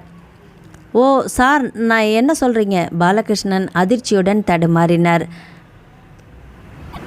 நாளைக்கு என்னோட தங்கை சுப்ரியா கிட்ட நீங்கள் போட்ட மோதிரத்தை கொடுத்து அனுப்புகிறேன். நாங்கள் போட்ட மோதிரத்தை பொண்ணு கையிலேருந்து வாங்கி நீங்கள் சுப்ரியா கிட்டேயே கொடுத்து அனுப்பிச்சிருங்க என்று கடுமையாக சொல்லிவிட்டு பட்டென்று ஃபோனை வைத்து விட்டார் சிவதாஸ். அதன் பிறகு நடந்தவை அனைத்தையுமே சுப்ரியாவிடம் கூறினார். சரி அண்ணா, நாளைக்கு சனிக்கிழமை தானே, நானும் பிரதாப்பனும் நாளைக்கு மாலை அங்கே வரோம். மறுநாள் அங்கே போய் பார்த்து அவங்கக்கிட்டேருந்து மோதிரத்தை கொடுத்துட்டு வாங்கிட்டு வந்துடுறோம். அது சரி. மறுநாள் மாலை சுப்ரியாவும் அவரது கணவரும் கொல்லத்தை அடைந்தார்கள். இருவரும் ஞாயிற்றுக்கிழமை காலை மோதிரத்துடன் மூவாட்டுப்புழாவுக்கு புறப்பட்டார்கள். ராஜேஸ்வரி சென்று பார்த்தபோது பல்லவியின் அறைக்கதவு மூடப்பட்டிருந்தது. பல்லவி, கண்ணு தரமா என்று கதவை லேசாக தட்டினார். இதோ வந்துட்டமா என்று உரக்கச் சொன்னாள் பல்லவி. உடனே கதவை திறந்தாள். அவள் கையில் மொபைல் ஃபோன் இருந்தது. பூர்ணிமா தான் அழைத்திருந்தாள். அவள் வீட்டிலும் செய்தித்தாள் காணப்பட்டதா. அவளுடைய அப்பாவும் அம்மாவும் அதை பற்றி கேட்டாங்களாம். அவர்கள் மிகவும் வருத்தமாக உள்ளார்களாம். மணி 9 ஆயிடுச்சே, பசிக்கலையா பல்லவி? ஒரு நிமிஷமா தான் நான் வந்துடுறேன், அப்பாவும் வந்துடட்டும். ராஜேஸ்வரி வராண்டாவுக்கு போக செய்தித்தாளை திறந்து வெளியே பார்த்து கொண்டிருந்தார் பாலகிருஷ்ண ஐயர். படிக்கவில்லை. சிந்தனை வேறெங்கேயோ தொலைந்து போயிருந்தது. சாப்பிட வரலையாங்க? மெல்லிய குரலில் கேட்டாள். பசியும் இல்லை, தாகமும் இல்லை ராஜி. இப்போது எனக்கு ஒரே எண்ணம், என் மகளோட கல்யாணத்தை பற்றி தான். இது இப்படி தடப்பட்டு நின்று போச்சு. நான் என்ன செய்யட்டும்?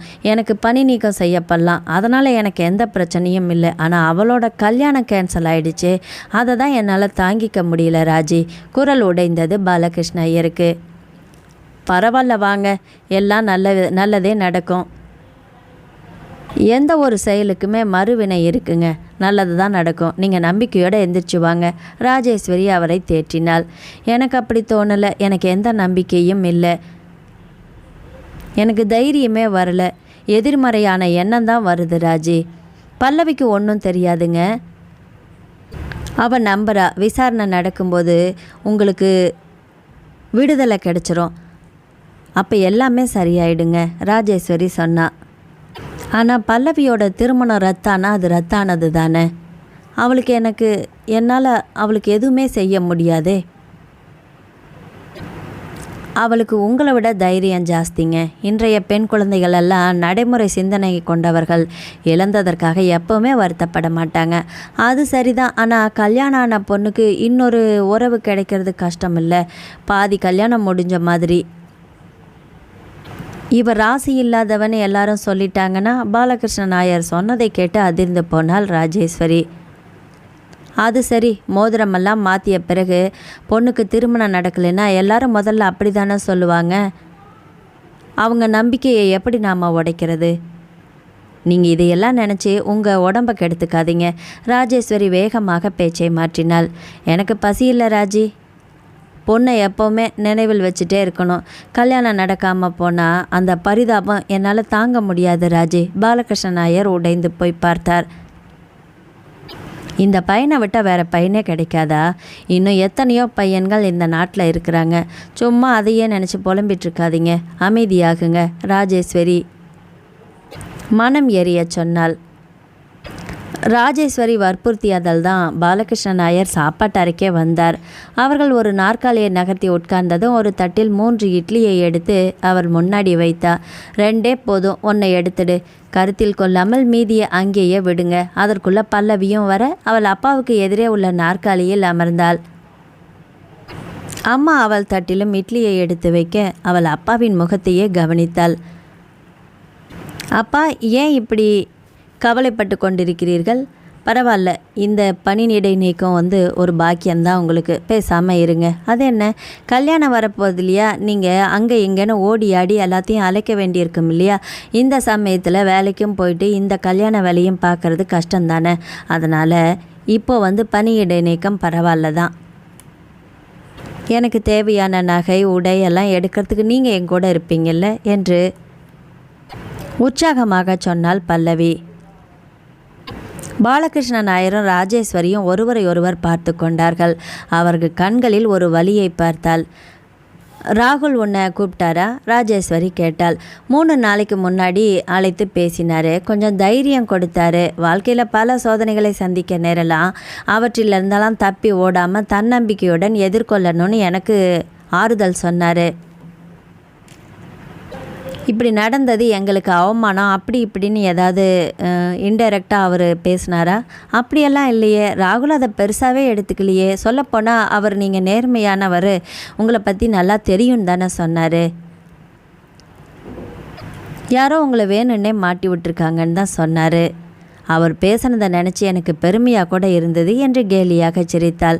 ராஜேஸ்வரியும் பாலகிருஷ்ணனும் ஏனோ சிரிக்கவே இல்லை. சரி ராஜி, எனக்கு போதும், நான் எந்திரிக்கிறேன்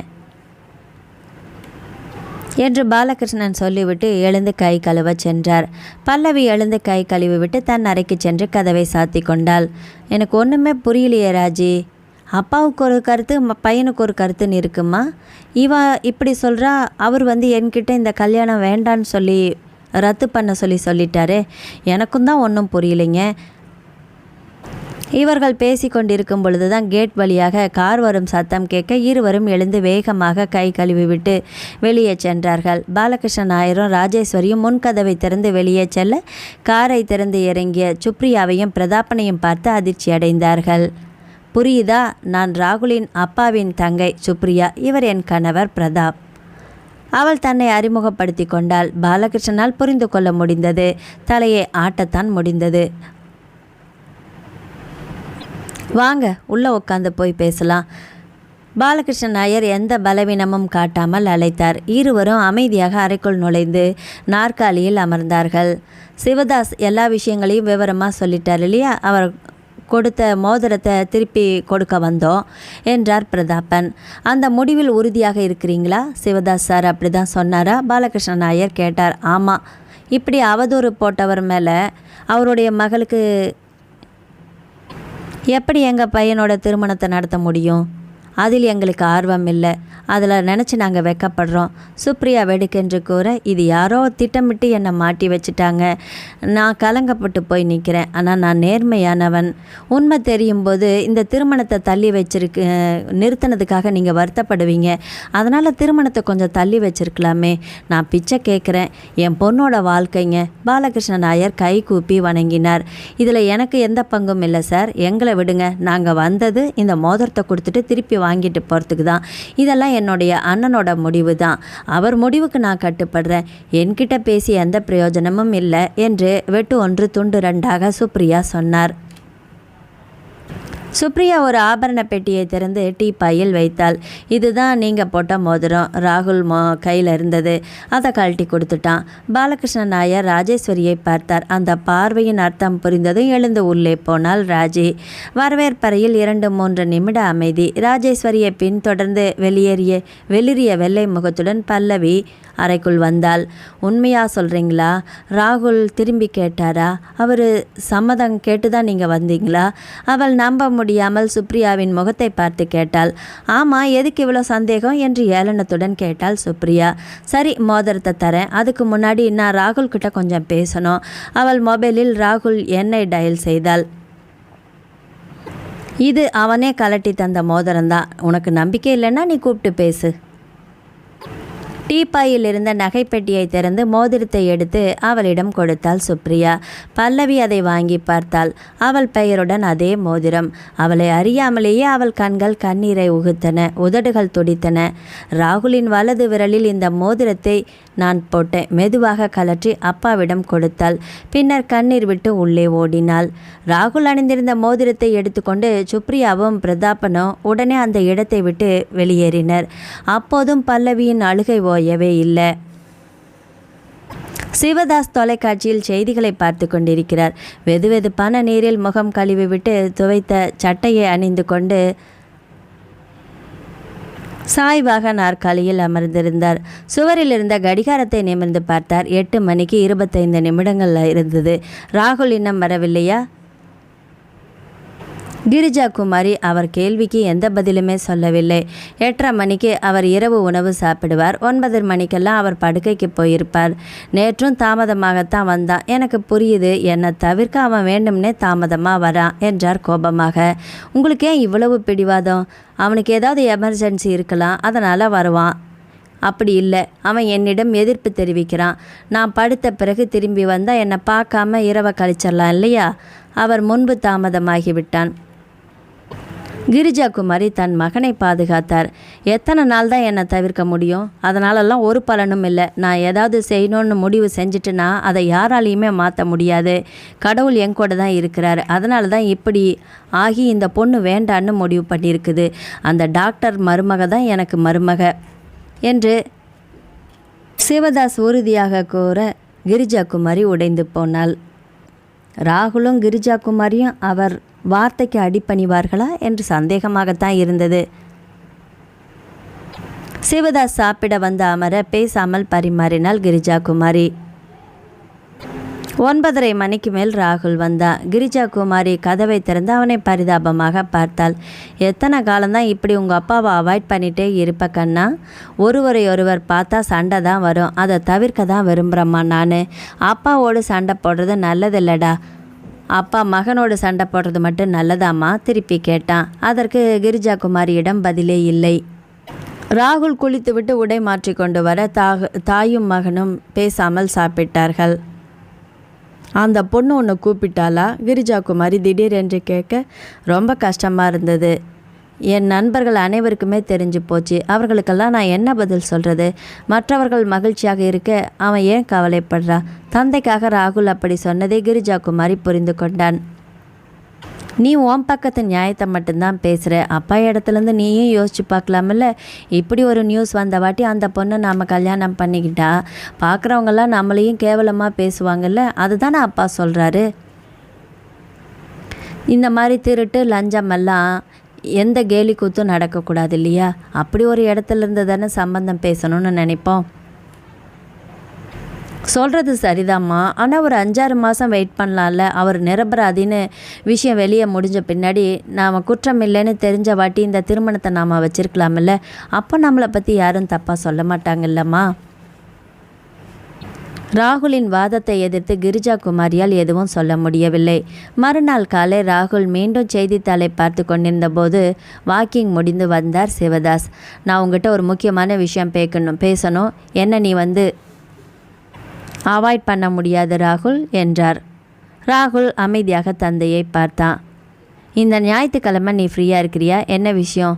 சங்கனாச்சேரிக்கு போகணும். நமக்கு ஏற்கனவே ஒரு டாக்டர் பெண்ணோட வரன் வந்திருக்குதுல, அதை பற்றி முடிவு பண்ண போகணும்.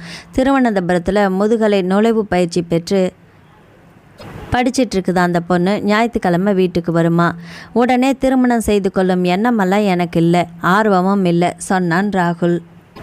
என்ன ராகுல், நான் சொன்னது தான். எனக்கு எதிராக நீ போர்க்கொடி தூக்குறியா? மகனை பார்த்தார். அவனோ அப்பாவை பார்க்காமல் செய்தித்தாள் படிப்பது போல தலையை கவிழ்ந்து கொண்டான். உன் நன்மைக்காக தான் சொல்கிறேன் ராகுல். அந்த திருமண ப்ரப்போசலை மறந்துடு.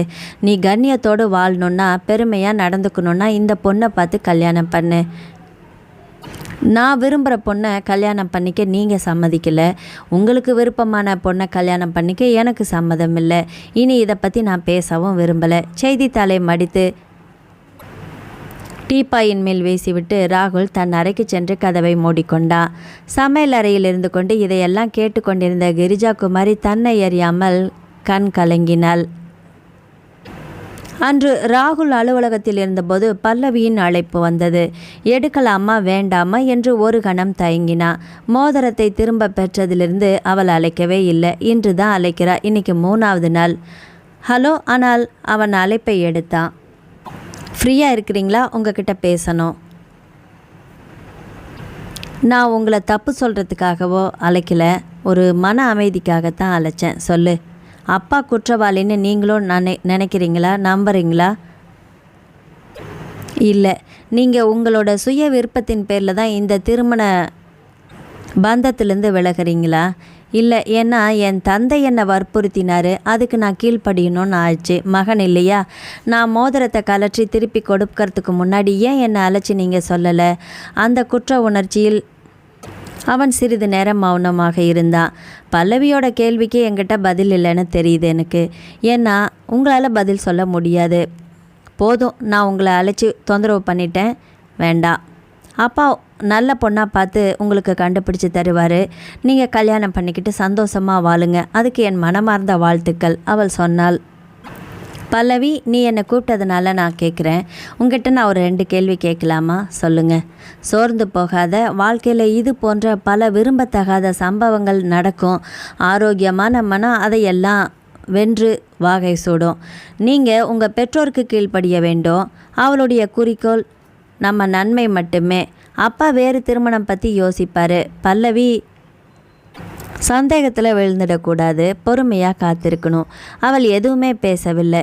என்னை எதிரியாக பார்க்காத பல்லவி, நான் எப்போதுமே நல்ல நண்பனாகத்தான் இருப்பேன். என்கிட்டேருந்து ஏதாவது உதவி உனக்கு தேவைப்பட்டால் தயங்காமல் என்னை கூப்பிடு.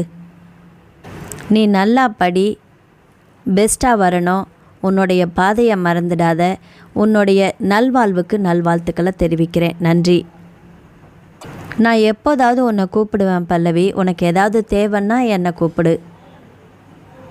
ராகுல் அழைப்பை துண்டித்தான். நெஞ்சில் ஒரு பாரம் இறங்கியது போல உணர்ந்தா. மதியமானது. அனுராக் ஹோட்டல் அறையின் பால்கனியில் சூரிய ஒளியில் பளிச்சென்ற நீல நிறத்தில் இருந்த கடலை பார்த்து கொண்டிருந்தான். அவன் கையில் பாதி காலியான பீர் கிளாஸ் இருந்தது. திடீரென்று அவன் மொபைலுக்கு அழைப்பு வந்தது. அது பியூஸ். என்ன பியூஸ்? அனுராக் அழைப்பை எடுத்து கேட்டான். இப்போ நீ எங்கே இருக்கிற? ஹோட்டலில். ஏன், ஏதாவது நியூஸ் இருக்குதா? பியூஸ் கேட்டான். என்ன நியூஸ்? நான் இப்போது ஆஃபீஸில் இருக்கேன். 10 நிமிஷத்தில் நான் ஹோட்டலுக்கு வந்துடுறேன். சரி வா.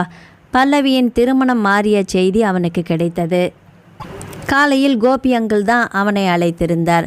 கோபி அங்கிளுக்கு இந்த விஷயமெல்லாம் எங்கேருந்து தான் கிடைக்குதோ, ஆனால் தயங்கி அந்த விஷயத்தை சொன்னார். மறுபடியும் அவன் மொபைலில் ஒரு அழைப்பு வந்தது. ரேகா அழைப்பை எடுத்தான். இன்னும் என் மேலே உனக்கு கோபம் போகலையா? உன் மேலே எனக்கு எந்த கோபமும் இல்லையே. அப்படின்னா ஏன் என்னை கூப்பிட்றதே இல்லை? நான் உனக்காக காத்துட்டே இருக்கிறேன். எனக்கு மூடு சரியில்லை ரேகா, மன்னிச்சுக்கோ. திரும்ப என்னை கூப்பிடாத. அழைப்பை துண்டித்து விட்டான். கிளாஸில் இருந்த பீரை முழுவதும் குடித்தான். எழுந்த அறைக்கு வந்தான். பாட்டிலில் அடைத்து நிரப்பப்பட்டு சிறிது நேரம் கழித்து திரும்பவும் குடிக்க பியூஸ் வந்தா. அனுராக் அவனை பார்த்தான். இன்றைய நாளிதழில் ஒரு செய்தி வருகிறது. மடனன் சார் அதை சொன்னார். அனுராக் அவனை கேள்வியாக பார்த்தான். என்ன செய்தி? திருக்குன்றப்லா கடற்கரையில் பெண் ஒருவளின் சடலம் கரை ஒதுங்கியுள்ளது.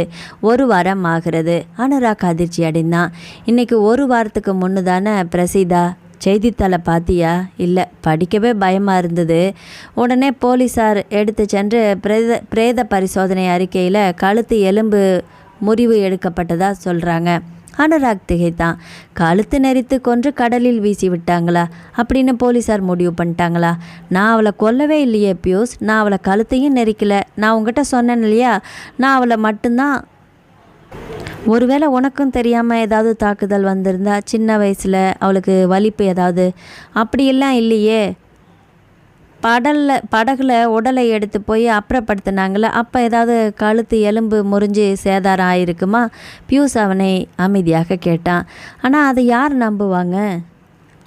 வழக்கு பதிவு பண்ணி போலீஸ் விசாரணை ஆரம்பிச்சிட்டாங்களா அப்படின்னு நியூஸ் வந்திருக்குது. எதுக்குமே பயப்படாத. அதான் ஜிஎன் சார் இருக்கிறாருல்ல, அவர் தேவையானதை பார்த்துக்குவார். கோபி அங்கிள் தான் எனக்கு ஒரே ரட்சிப்பு. அன்று மாலை வழக்கத்தை விட முன்னதாகவே வீட்டுக்கு சென்று காயத்ரி தேவியுடன் இரவு உணவு சாப்பிட்டார் கோபி.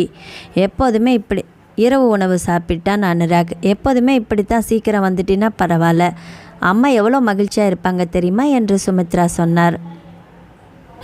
மறுநாள் காலை காயத்ரி தேவியை பார்க்க வந்தார் கோபிநாத். இருவரும் அறையில் அமர்ந்து பேசினார்கள். தேவிக்கு ஒரு நல்ல செய்தி கொண்டு வந்திருக்கிறேன், மகிழ்ச்சி முகத்துடன் சொன்னார். என்ன கோபி? உனக்காக மூவாட்டுப்புலா பொண்ணு பார்த்தமில்ல அனுராக்குக்கு, அது இப்போது அந்த கல்யாணம் தடைப்பட்டு நிற்கிது. ஏன்? அது ஏற்கனவே நிச்சயப்பட்டு கல்யாணம் தானே, எப்படி தடைப்படும்? காயத்ரி தேவி சந்தேகத்தோடு கேட்க, ஆமாம், அந்த கல்யாணம் இனிமேல் நடக்காது. அந்த பொண்ணோட அப்பா துணை கலெக்டராக இருக்கிறாரு. லஞ்ச வழக்கில் சிக்கிட்டாரு. பையன் சப் கலெக்டர் இல்லையா, அவங்க வெக்கப்பட்டுட்டாங்க. அதனால் அந்த கல்யாணத்தை நிறுத்திட்டாங்க. ஓ, அந்த பொண்ணு நம்ம அணுக்கு பிறந்ததாகவே இருப்பாளா? இந்த கல்யாணம் இன்னொரு தடவை நடக்குமா? காயத்ரி தேவி அவனை பார்த்தாள். கல்யாணம் என்று உடனே யாருமே முடிவு பண்ண மாட்டாங்க. உடனே அந்த பொண்ணுக்கு கல்யாண ஏற்பாடெல்லாம் நடக்காது. இது நல்ல நேரம்தான் தேவி. சீக்கிரமாக போய் அந்த பொண்ணோட அப்பா அம்மாவை பார்த்து பேசினோம்னா அவங்க மனம் மாறி தங்கம் போல் நம்ம பொண்ணை கொடுக்க ஒத்துக்குவாங்க. நான் போகிறேன் கோபி, உன் நாக்கு சுதந்திரமாக இருக்கட்டும். காயத்ரி தேவி கண்களை மூடி சிறிது நேரம் தியானத்தில் அமர்ந்தாள். அதை பார்த்து கோபிநாத் சிரித்தார். சனிக்கிழமை மூவாடுபில் போனாலே போதும். அன்றைய தினம் பெண் வீட்டில் இருப்பா, கோபிநாத் கூறினார். கோபி சொன்னால் சரிதான் என்று காயத்ரியும் தலையாட்டினாள். நாங்கள் போகிறோம் என்று அவர்களிடம் சொல்லுங்கள். காயத்ரி தேவியும் சொன்னா. தெய்வத்திடம் மனமாற நன்றி சொன்னாள். நீங்கள் போகிற விஷயத்த அவங்கக்கிட்ட சொல்லாதீங்க, சர்ப்ரைஸாக போய் நில்லுங்க. நானும் அணுவும் போனால் மட்டும் போதுமா? போதும். அந்த பையனும் பொண்ணும் சந்திச்சிருக்கிறாங்க. அதனால் இப்போதைக்கு தேவி மட்டும் போனாலே போதும். அவங்க பையனை பார்க்கணுன்னு சொன்னால் அப்புறம் பையனோட போகலாம். அவர்கள் பையனை பார்க்கணுன்னு சொன்னால் அதில் ஆர்வமாக இருக்கிறாங்கன்னு அர்த்தம். காயத்ரி தேவி நம்பிக்கையோடு சொன்னார். இந்த முறை நாங்கள் தோல்வி அடைய மாட்டோம். அணுவோட ஆசையை நிறைவேற்றாமல் நான் ஓய மாட்டேன். அதுக்கு கடவுள் துணை இருப்பார். கோபி ஏதாவது வாக்கு கொடுத்து அதை செஞ்சு முடிக்கிறவர். அதில் உறுதியாக இருப்பேன். அதுதான் இதுவரைக்கும் என்னுடைய அனுபவம். அவன் சிரித்தான். ஆனால் காயத்ரி தேவி அமைதியாக சொன்னாள். உறவினர்லேருந்து ஒரு பொண்ணை கொண்டு வரணும்னு தான் நினச்சிட்டு இருந்தேன். ஆனால் அணுவுக்கு அந்த பொண்ணை பிடிச்சதுனால சரி, அவனுக்கு நல்ல முறையில் கல்யாணம் நடந்தாலே போதும்னு நினைக்க ஆரம்பிச்சிட்டேன் என்று பேசிக்கொண்டே கோபிநாத்தோடு வாயில் வரை சென்றாள் காயத்ரி. ஞாயிற்றுக்கிழமை வரைக்கும் வெயிட் பண்ணி எனக்கு பொறுமை இல்லை கோபி. நான் வேணா ஹாஸ்டலுக்கு போய் இன்றைக்கே அந்த பொண்ணை பார்த்துட்டு வரட்டுமா? இன்னும் 3 நாள் தானே இருக்குது. அதுக்குள்ளே என்ன அவசரம்? மன்னிச்சிக்கோங்க. கண்ணியமாக வீட்டுக்கு போய் அவங்க அப்பா அம்மா கிட்ட பேசுகிறது தான் நல்லது. அது சரி, உங்களுக்கே தெரியும், நடுத்தர வர்க்கத்தவங்க, அவங்க வழக்கமே சில மாதிரியாக தான் இருக்கும். திருமணத்திற்கு பிறகு எல்லாமே முடிவுக்கு வரும். எனவே இந்த சூழ்நிலையில் நீங்கள் கொஞ்சம் பொறுமையாக இருக்கணும். வாய்ப்பை நழுவ விடக்கூடாது. கோபிநாத் சொன்னதை காயத்ரி தேவி முழுமையாக ஒப்புக்கொண்டார். அவனுக்கு ஏற்கனவே கெட்ட சவகாசம் இருக்கிறது ஓரளவுக்கு அரசல் புரசலாக அவங்களுக்கு தெரிஞ்சிருக்கலாம். அந்த வகையில் அதில் கொஞ்சம் அச்சமும் இருக்குது. சரி, நான் வரேன் சென்று காரில் ஏறி சென்றார் கோபிநாத். கேட் வழியாக கார் வண்டி மறையும் வரை காயத்ரி தேவி நின்று பார்த்து கொண்டிருந்தார். சுமித்ரா காயத்ரி தேவியிடம் வந்தாள். மதிய உணவு தயார் செய்ய வேண்டுமா என்று கேட்க, அம்மா முகத்தில் இன்றைக்கி ஏகப்பட்ட சந்தோஷத்தை பார்க்குறேன். என்ன விஷயம்? அதிர்ஷ்டவசமாக நம்ம மிட்டுவோட திருமணம் விரைவிலேயே நடக்கப் போகுது காயத்ரி தேவி கூற, யார் அக்கா அந்த பொண்ணு? சுமித்ரா ஆவலுடன் கேட்டார். நம்ம ஃபஸ்ட்டு மூவாடுபிளாவில் ஒரு பொண்ணை பற்றி சொன்னோம் இல்லையா, அந்த பொண்ணு தான். அதனோட நிச்சயம் நின்று போச்சாம. அதனால் திரும்பவும் அந்த பொண்ணை நம்ம மிட்டுக்கு சொந்தம் கொண்டாடலான்னு நினைக்கிறேன். அது சரிதான் அக்கா. கல்யாணம் முடிஞ்சதும் மிட்டுவோட லைஃபே மாறி போயிடும். அவன் ஒழுங்காக இருப்பான் பழையபடி. சரியா சொன்ன சுமித்ரா. அப்பா இல்லாமல் வளர்ந்த குழந்தை அதிகமாக செல்லம் கொடுத்து அவனை நானே கெடுத்துட்டனோ என்னமோ. என் மனசுக்குள்ளே எப்போவுமே ஒரு அருகுறுப்பு ஓடிக்கொண்டே இருக்குது என்று உண்மையை ஒத்துக்கொண்டாள் காயத்ரி தேவி. இனிமேல் தம்பி நேரமாக வீட்டுக்கு வந்துடும். நள்ளிரவு நேரத்தில் நான் போய் கதவை திறக்க வேண்டிய அவசியமே இல்லை என்று சொல்லிவிட்டு சிரித்தாள் சுமித்ரா. அன்று மதியம் அதிசயமாக அனுராக் வீட்டுக்கு சாப்பிட வந்தான். காயத்ரி தேவி அவனுக்கு உணவு பரிமாறினாள். அணுக்கண்ணா, இன்னைக்கு கோபி அங்கிள் நம்ம வீட்டுக்கு வந்திருந்தார் ஒரு விஷயம் பேச. அம்மாவை பார்த்தான். என்னக்கண்ணா அப்படி பார்க்குற? கோபி உனக்காகத்தான் வந்தார். முன்னாடி ஒரு பொண்ணை உனக்கு பிடிச்சிருக்குதுன்னு சொன்ன இல்லையா, பல்லவியா என்னமோ பேர். அந்த பொண்ணோட திருமணம் நின்று போச்சாமே, அதனால் மீண்டும் அந்த பொண்ணை கேட்குறீங்களா? ஆமாம், கோபி அங்கிள் அதை தான் சொன்னார். அந்த கல்யாணம் நின்று போனதால் போய் ஞாயிற்றுக்கிழமை அவங்க பொண்ணோட அம்மா அப்பாவை பார்த்து பேசலான்னு கோபி அங்கிள் சொல்லார். எல்லாமே சரியாக வரும்னு நம்பிக்கை கொடுத்துருக்கிறாரு. அனுராக் தன் கண்களையே நம்ப முடியவில்லை. அம்மா சொல்வது உண்மைதானா? பல்லவி திரும்பவும் எனக்கு கிடைக்க வாய்ப்பு இருக்கிறதா? அம்மா, ஞாயிற்றுக்கிழமை நானும் உங்களோட வரணுமா? இல்லை கண்ணே, நான் மட்டும் போயிட்டு வந்துடுறேன், நீ வேண்டாம். உன்னோட ஆர்வம் எனக்கு புரியுது. இதை சொல்லும்போது எனக்கு சங்கடமாக தான் இருக்குது. முதல்ல நான் போய் பேசுகிறேன். அவங்க என்ன முடிவெடுக்கிறாங்களோ அதுக்கப்புறம் உன்னை பார்க்கணுன்னு அவங்க ஆர்வமாக இருந்தாங்கன்னா பியூஸை கூட்டிகிட்டு நீ போயிட்டு வா. அப்பொழுது பியூஸ் அழைத்தான். அனு, நீ எங்கே இருக்கிற? வீட்டில் லஞ்சு சாப்பிட்டுட்ருக்குறேன். ஒரு அரை மணி நேரத்தில் நான் ஆஃபீஸ்க்கு போயிடுவேன். நீ சீக்கிரமாக வா, ஒரு மேட்ரு இருக்குது உனக்கு. என்ன நடந்துச்சு சொல்லு, நான் நேரில் வா சொல்கிறேன். பியூஸின் பேச்சு அவனுக்கு கோபத்தை கிளறியது. என்னன்னு சொல்லி தொலைய மாட்டான். இதில் வேற ட்விஸ்ட்டு. சிறிது நேரம் கழித்து அனுராக் அலுவலகம் சென்றான். அழகாக அலங்கரிக்கப்பட்டிருந்தது. ஆனால் அது முக்கியமில்லை. திடீரென்று அவன் முன்னால் பியூஸ் வந்து நின்றான். என்ன, ஏதோ முக்கியமான விஷயம் சொல்லணும்னு சொன்னியே, என்ன? மீண்டும் பல்லவியை நோக்கி தான் விஷயம் போகுது, அனுராக் சொன்னான். அதை ஆச்சரியத்துடன் கேட்டான் பியூஸ். பல்லவியோட உனக்கு கல்யாணம் நடந்துச்சுன்னா அது உன்னுடைய வாழ்க்கையிலே ஒரு திருப்பு முனையாக அமையப் போகுது. நீ ஒரு புதிய மனிதனாக பிறப்பெடுக்கப் போகிறாய். சரிதான் பியூஸ். அவளை சந்தித்த பிறகு எனக்கு வேறு எந்த பெண்ணின் மீதுமே நாட்டம் ஏற்படலை. ஏன்னா அவளை போல் எந்த பொண்ணுமே இல்லை. என்னால் எந்த பொண்ணையும் ஏறெடுத்து பார்க்கவும் முடியல. அவள் அந்த அளவுக்கு என்னை ஈர்த்திருக்கிறா. அவள் திருமணம் முடிவு செய்யாமல் இருந்திருந்தா நான் பிரசிதாவோட மீண்டும் அந்த மாதிரி இருந்திருக்கவே மாட்டேன். பியூஸ் எதுவுமே பேசலை. இது என் வாழ்க்கையிலேயே நான் செஞ்ச மிகப்பெரிய முட்டாள்தனம். அதற்கான தண்டனையும் எனக்கு கிடைச்சிருச்சு. பல்லவி திருமணத்துக்கு சம்மதிக்காமல் இருக்கணும்னு நான் வேண்டிக்கிறேன். அதையே நான் அப்படி சொல்கிறேன் அனுராக். இல்லை பியூஸ், நான் தகுதியானவனே கிடையாது. ஒரு பெண்ணை கொன்றவன், ஒரு கொலையாளி. எப்படி பல்லவிக்கு தகுதியானவனாக இருக்குவேன்? எப்படி அவளோட நான் சேர்ந்து வாழ முடியும்? முட்டாள் மாதிரி பேசாத. பிரீதா இறந்தது உன்னால் அல்ல, பியூஸ் வெடித்து கூறினான். பிறகு வேறு சில காரணங்கள் இருக்கும். சில நேரங்களில் மாரடைப்பு கூட வந்திருக்கலாம். அவளை நீ ஒன்றும் செய்யலை, புரியுதா? நானும் செஞ்சதா நம்பலை தான். ஆனால் அவள் ஏன் படுக்கையில் இல்லை செத்து போனா, அதுக்கு என்னுடைய பொறுப்பு தானே. அனுராக் உட்காந்து பெருமாச்சு விட்டான். பியூஸ் சென்று அவன் தோளில் கை வைத்தான். அமைதியாக இரு நண்பா. கடந்த காலம் நினைவில் இல்லையா? பல்லவி கல்யாணத்துக்கு சம்மதிச்சா அவளை நீ தான் கட்டிக்கணும். அதில் எந்த மாற்றமும் இல்லை, புரியுதா? அனுராக் அவனை நிராசையோடு பார்த்தான். ஜெயந்தியின் மடியில் கண்களை மூடி படுத்திருந்தார் கோபிநாத். காயத்ரி தேவி போய் கேட்டா, அனுராக்குக்கு பல்லவியை கல்யாணம் பண்ணி கொடுப்பாங்கன்னு நீங்கள் நம்புறீங்களா? கொடுக்கப்படும் என்பது என் கணிப்பு, கோபிநாத் சொல்ல. ஜாதகமெல்லாம் சரியாக வந்தால் தான் திருமணங்கிற பேச்சே நடக்கும் தெரியுமா, ஜெயந்தி சொன்னா. அப்போதுதான் கோபிநாத்துக்கு நினைவு வந்தது. அது மட்டும் இல்லை, ஜோசியம் ஜாதகமெல்லாம் இனிமேல் அவங்க பார்க்க மாட்டாங்க. அவங்க பொண்ணு இருக்கிற நிலைமைக்கு கல்யாணம் நடந்தாலே போதுன்னு தான் நினைப்பாங்க. அப்படி சப்போஸ் அவங்க ஜாதகம் பார்த்து அது பொருந்தலைன்னு சொல்லிடக்கூடாது. பொருந்துற மாதிரி நம்ம ஜாதகத்தை அமைச்சிடணும். அது எப்படி? எனக்கு அந்த பொண்ணு பிறந்த நேரம் தெரியணும். தெரிஞ்சால் அனுராக் ஜாதகத்தை சரி பார்த்து அதுக்கு பொருத்தமாக இருக்கிற மாதிரி நாம் மாற்றி அமைச்சிடலாம். அவளுடைய ஜாதகத்தை கேட்போம், அவங்க தருவாங்க.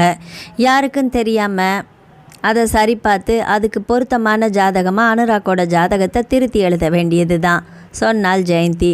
அது அப்படி ஒரு ஐடியா இருக்குது இல்லை? அவளை இறுக்கி அணைத்து கொண்டு பாராட்டினார் கோபிநாத். அவர்களுக்கு தெரியாமல் அவளுடைய பிறந்த நாளை ஏற்பாடு செய்ய முடியுமா? ஜெயந்தி கேட்டாள். ஒரு வழி இருக்குது. எங்கள் அலுவலகத்தில் கணக்காளர் ரமேஷ் விமலா கல்லூரி அலுவலக கண்காணிப்பாளரின் நண்பராக தான் இருக்கிறாரு. கல்லூரியில் அவளது சான்றிதழ் புத்தகத்தை பார்க்கலாம். அதை மேற்பார்வையாளரால் தரப்படலாம். எஸ்எஸ்எல்சி சான்றிதழ் புத்தகத்தில் பிறந்த தேதி இருக்குமில்ல, அப்படியானால் அதை பெற்றுக்கொள்ளலாம். ஜோதிடரை பார்க்கும் விஷயத்தை நான் பார்த்துக்கிறேன். உனக்கு யாரையாச்சும் தெரியுமா? கலர்காடு கோவில் அருகே ஒரு ஜோதிடர் இருக்கிறாரு. சில சமயம் அவரை நான் பார்த்துருக்கிறேன். அவரால் அவளுக்கு ஏற்ற மாதிரி ஜாதகத்தை ரெடி பண்ணி தர முடியும். அப்படியானால் உனக்கு ஒரு ஸ்பெஷல் பரிசு காத்துட்ருக்குது, கோபிநாத் கூறினார். எனக்கு எந்த பரிசும் வேண்டாம். என் பையனோட கன்னத்தில் அரைஞ்ச அவளோட வாழ்க்கை சின்ன பின்னமாக ஆகணும். அவள் அனுபவித்து துடிக்கணும். அதுதான் எனக்கு ஆறுதல் தரக்கூடிய விஷயம். அது நடக்கும். நான் செஞ்சு காட்டுறேன் என்று ஜெயந்திக்கு உறுதியாக வாக்களித்தார் கோபிநாத். மறுநாள் விமலா கல்லூரியில் பல்லவியின் பர்த் சர்டிஃபிகேட் திருடப்பட்டு கோபிநாத்தின் கைகளில் வந்தது. உடனே கோபிநாத் ஜெயந்தியிடம் கொடுத்தார். ஜெயந்தி ஜோதிடரை பார்க்க சென்றாள். அவளை காரில் தானே காலக்கோடு அழைத்து சென்றான் ஜெகன். அவள் சென்றபோது சுனில்குமார் காத்திருந்தார். ஜோதிடர் சுனில்குமார் தாடி முடியுடன் கழுத்தில் தங்க ருத்ராட்ச மாலை அணிந்து நடுத்தர வயது மனிதர். வாங்கம்மா, கல்யாண நேரமா இல்லை அதற்கு யோகமா? அதை வேறொரு விஷயமா வந்தேன் ஜோதிடரே. சில சமயங்களில் உங்கள் உதவி எனக்கு தேவைப்படுது. அதனால் என்ன, நான் உதவி செய்ய காத்திருக்கிறேன். இந்த பொண்ணோட கிரக நிலையை எடுத்து இதுக்கு பொருத்தமான பையனோட கிரக நிலையை சரி செய்யணும். பல்லவியின் பிறந்த தேதி கொண்ட பேப்பரை ஜெயந்தி அவனிடம் கொடுத்தாள். மற்றும் அனுராக்கோட கிரக நிலை சுனில்குமார் அதை சரி செய்ய அரை மணி நேரம் ஆனது. அவர்கள் பொறுமையோடு காத்திருக்க இறுதியாக அதை முடித்துவிட்டு நிமிர்ந்தார். இந்த ஜாதகத்தோடு இந்த ஜாதகம் எந்த வகையிலுமே பொருந்தாதது. ஏன் அப்படி சொல்கிறீங்க? மனநிறைவு இருக்காது, நிலையான வறுமை இருக்கும், சந்தேகம், சண்டை, சில சமயம் மரணம் கூட ஏற்படலாம். அவர் அறியாமல் பரவிய புன்னகையை ஜெயந்தி உதட்டிலேயே சட்டென்று அடக்கி மறைத்தாள். ஆனால் இந்த திருமணம் நடக்கணுமே ஜோதிடரே. காரணம், இது காதல் திருமணம். பெண்ணின் தந்தை ஜாதகத்தில் கண்டிப்பாக இருப்பார். அதனால் பையனோட ஜாதகம் அதுக்கு தகுந்த மாதிரி மாற்றி அமைக்கணும். அதுக்காக தான் இப்படி வந்தேன். ஓ அப்படியா? பெண்ணின் ஜாதகத்துடன் பொருந்திய கிரக நிலை பையனுக்கு அமைவதற்கு நீங்கள் தான் உதவி பண்ணணும். சுனில்குமார் சிறிது நேரம் யோசித்தார். அவ்வளவு அன்பு இருந்ததுன்னா இவங்க 2 பேருக்கும் இடையில் ஜாதகமே பார்க்க வேண்டிய அவசியம் இல்லையே. இருப்பினும் தற்கொலையை தடுக்க வேண்டும், அந்த மாதிரி இருக்குது. அதுக்கு தேவையானதை செய்யணுமில்ல. பல்லவியின் ஜாதகத்திற்கு கச்சிதமாக பொருந்திய கிரக நிலையை அனுராக்குக்கு தயார் பண்ணினார். நல்ல தட்சணை கொடுத்துவிட்டு ஜெயந்தியும் ஜெகனும் அங்கிருந்து கிளம்பினார்கள். ஒரு சின்ன பிரச்சனை இருக்குது இதில். அனுராக்கோட நட்சத்திரம் ரோஹிணி. அது அவங்க அம்மாவுக்கு தெரியும் இல்லையா? இது மாற்றி எழுதியிருக்கிறத கண்டுபிடிச்சிட்டாங்கன்னா என்று கோபிநாத்தை அழைத்து ஜெயந்தி விவரத்தை சொல்ல, நான் அதுக்கு ஒரு முடிவு பண்ணிக்கிறேன். ஒரு கவரில் தான் போட்டு கொடுக்க போகிறோம். அது நிச்சயமாக காயத்ரி தேவிக்கு தெரியாது. போஸ்டலில் போய் அவங்க பெண்ணோட அப்பா கைக்கு சேர்ந்துடும். அதனால் அதை பற்றி நீ கவலைப்படாத. எல்லாவற்றையும் கேட்டவாறே ஜெகன் அமைதியாக காரை ஓட்டி கொண்டிருந்தான். கடைசி பீரியட் முடிந்து மணி அடித்ததுமே மாணவர்கள் அனைவருமே வகுப்பை விட்டு வெளியேறினார்கள். Good morning. இன்றைக்கி ஹாஸ்டலுக்கு போகும்போது 2 பிஸ்கட் வேணும், சீத்தல் சொல்ல. பழம்பூரி கேன்டீனில் பார்த்தேன், சாப்பிட்டுட்டு போகலாமா? பூர்ணிமா கேட்டாள். நீங்கள் கேன்டீனுக்கு போங்க, நான் லைப்ரரிக்கு போயிட்டு வந்துடுறேன், பல்லவி சொன்னா. சீக்கிரம் வந்துடுவியா என்று கேட்டால் சீத்தல். இந்த புத்தகத்தை திருப்பி தரணும், இன்னொன்று எடுக்கணும், அதிகபட்சம் ஒரு 10 நிமிஷம் ஆகலாம். சரி, கூடிய சீக்கிரமே வந்துடு. பல்லவி மெதுவாக லைப்ரரிக்கு நடக்க சீத்தலும் பூர்ணிமாவும் கேன்டீன் நோக்கி நடந்தார்கள். வகுப்பு முடிய இன்னும் 1 மாதமே உள்ளது. அதற்கு முன் முடிந்தவரை புத்தகங்களை படிக்க வேண்டும். அத்தியாவசிய பொருட்களின் ஃபோட்டோ நகலையும் எடுத்துக்கொள்ள வேண்டும். தேர்வு மட்டுமின்றி சிவில் சர்வீஸ் தேர்வையும் எதிர்பார்த்து காத்திருக்கிறாளே. நூலகம் சென்று புத்தகத்தை கையில் எடுக்க அதிக நேரம் ஆகவில்லை. ஆனால் புதியதை கண்டுபிடிக்க அவ்வளவு எளிதானது அல்ல. அவள் கேன்டீனுக்கு சென்றபோது அங்கே பூர்ணிமாவும் சீத்தலும் மட்டுமே இருந்தார்கள், வேற யாருமே இல்லை. டீ குடிச்சு முடிச்சு 7 பழமும் சாப்பிட்டுட்டோம். நீ இவ்வளோ நேரம் கழிச்சு வர, உனக்கு 2 இருக்குது, சாப்பிட்றியா? சீத்தல் சொன்னா. மூவரும் உணவருந்தி விட்டு, நிறைய நேரம் இருக்குது, வாங்க கேன்டீனை மூடுற நேரம், வா வெளியே போகலாம் என்று விடுதியை நோக்கி நடந்தார்கள். இன்னும் 1 மாதத்தில் வகுப்புலெல்லாம் முடிய போகுது. அதன் பிறகு 1 மாதத்தில் தேர்வு நடத்தப்படும். அதை வைத்து நாங்கள் 3 விதமாக பிரிவோம் என்று பூர்ணிமா சொன்னா. மேலும் நாம் ஒருவரை ஒருவர் மீண்டும் பார்ப்போமான்னு தெரியலையே கேட்டால் சீத்தல். கல்யாணத்தை சீக்கிரம் பண்ண விரும்புகிறீங்களா? உங்கள் 2 பேருடைய திருமணம் சீக்கிரமாக நடக்கலாம். என்னுடைய திருமணத்தை பற்றி இப்போ யோசிக்க முடியாது என்று பல்லவி கூறினாள். அது என்ன, உன்னோட கல்யாணம் ஒன்று மாறி போனால் எல்லாமே வாழ்க்கை அவ்வளோதானே முடிஞ்சிடுமா என்றாள் சீத்தல். விரக்தி இல்லை, ஒருவேளை அது நடக்காமல் போகிறதும் நல்லதுக்கு தான். என் நோக்கம் சிவில் சர்வீஸ் தேர்வு எழுதி அதில் ஜெயிக்கிறது தான். அதை தவிர வேறு எதுவும் இல்லை இப்பொழுது. என்னால் மீண்டும் திருமணத்தை பற்றி யோசிக்கிறதுக்கு ஒரு 2 அல்லது 3 வருஷங்களாவது ஆகலாம். புரியலையே, உன் அப்பாவின் வழக்கு பற்றி உனக்கு ஏதாவது தெரியுமா என்று கேட்டால் சீத்தல். இல்லை, விஜிலன்ஸிடம் விளக்கம் கேட்கப்பட்டுச்சு, அதுக்கு நீங்கள் பதில் சொல்லணும்னு சொன்னாங்க. என்ன குளறுபடியோ போடி, பூர்ணிமா சொல்ல அவர்கள் அறைக்கு செல்வதற்கு முன்னாடி டீ அருந்துவதற்காக மெஸ்காலுக்கு போனாங்க. சீத்தல் கணிப்பு சரியாக இருந்தது. பிஸ்கட்டுடன் டீ வழங்கப்பட்டது. அன்று வெள்ளிக்கிழமை மதியம் வகுப்பில் ஒரு கருத்தரங்கு இருந்தது. முடிந்தது மணி 4. இப்போ நான் வரலப்பா, நாளைக்கு காலையில் நேராக பஸ்லேயே வந்துடுறேன். பாலகிருஷ்ணன் நாயரை அழைத்து தகவல் தெரிவித்தாள் பல்லவி. சரிடா கண்ணா, அது மாதிரியே வா. சனிக்கிழமை காலை மூவாடுபுலா சென்றாள். வீட்டில் ராஜேஸ்வரி மட்டுமே இருந்தார். பாலகிருஷ்ணன் நாயர் அலுவலகம் போயிருந்தார். பல்லவியின் முகத்தை கணித்தார். என்னம்மா விஷயம்? ஒன்றுமில்ல கண்ணா, அப்பா மேலே யாருக்கும் சந்தேகம் இல்லை. இதுக்கு பின்னால் யாரோ விளையாடி இருக்கிறாங்க, அதை கண்டுபிடிக்கணும். அதுக்காக தான் அனைவரும் வெயிட் பண்ணுறோம். உண்மையான வில்லனே அந்த கனகாம்பரன் அல்ல, அவருக்கு பின்னாடி வேறு யாரோ இருந்து அவனை வழி நடத்தியிருக்கிறாங்க. அட, அப்பாவுக்கு எதிரிங்க கூட இருக்கிறாங்களா? அவள் கேட்க, கொஞ்சம் காத்திருக்கணும். இது யார் இந்த திருடன்னு அவன் பின்னாடி ஒளிஞ்சிட்டு இருந்து எதுக்காக இந்த காயை நகர்த்துறான்னு ஒன்றும் புரியல. பல்லவி சாப்பிட்டு விட்டு எழுந்து கை கழுவினாள். தேர்வு முடிந்ததும் சிவில் சர்வீஸ்க்கு ஏதாவது நல்ல பயிற்சி வகுப்புக்கு செல்ல வேண்டும் என்று பல்லவி சொன்னா.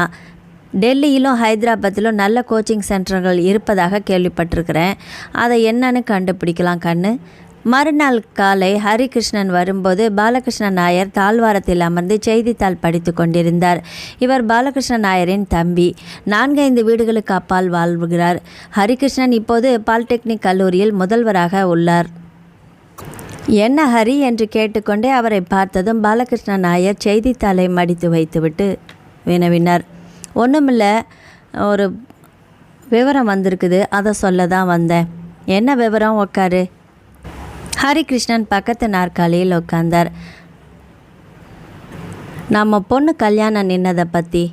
அது ஒரு மதிப்பற்ற விஷயம், அதை விட்டு தள்ளு. அது ஒரு காரணத்துக்காக இப்போ பேச வேண்டாம். அது நடக்காதது நம்ம நன்மைக்கேன்னு நினச்சிக்குவோம். அவர்கள் பேசி கொண்டிருக்கும்போது ஒரு பெரிய விலை உயர்ந்த கார் கேட் வழியாக வந்து முற்றத்தில் நின்றது.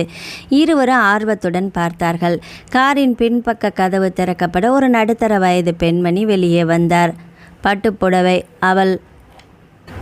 அவள் தோற்றம், அடக்கம் எல்லாம் பார்க்க பெரிய இடத்து பெண் போல தெரிந்தார். பாலகிருஷ்ணன் நாயர் இல்லைங்களா என்று அந்த தாழ்வாரம் வரை வந்து சிரித்தபடியே கேட்டார். ஆமாம், நான் தான். நான் ஆலப்புழாலேருந்து வருகிறேன். காயத்ரி தேவி, அனுராக்கோட தாய். பாலகிருஷ்ணன் நாயர் கோபமடைந்தார். என் மகளை பார்க்க வந்தீங்களா?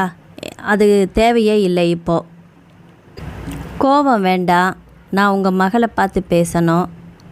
பாலகிருஷ்ணன் நாயரும் ஹரிகிருஷ்ணனும் ஒருவரை ஒருவர் பார்த்து கொண்டார்கள். ஏன், எதற்காக? எழுந்து கொண்டார்கள் இருவரும்.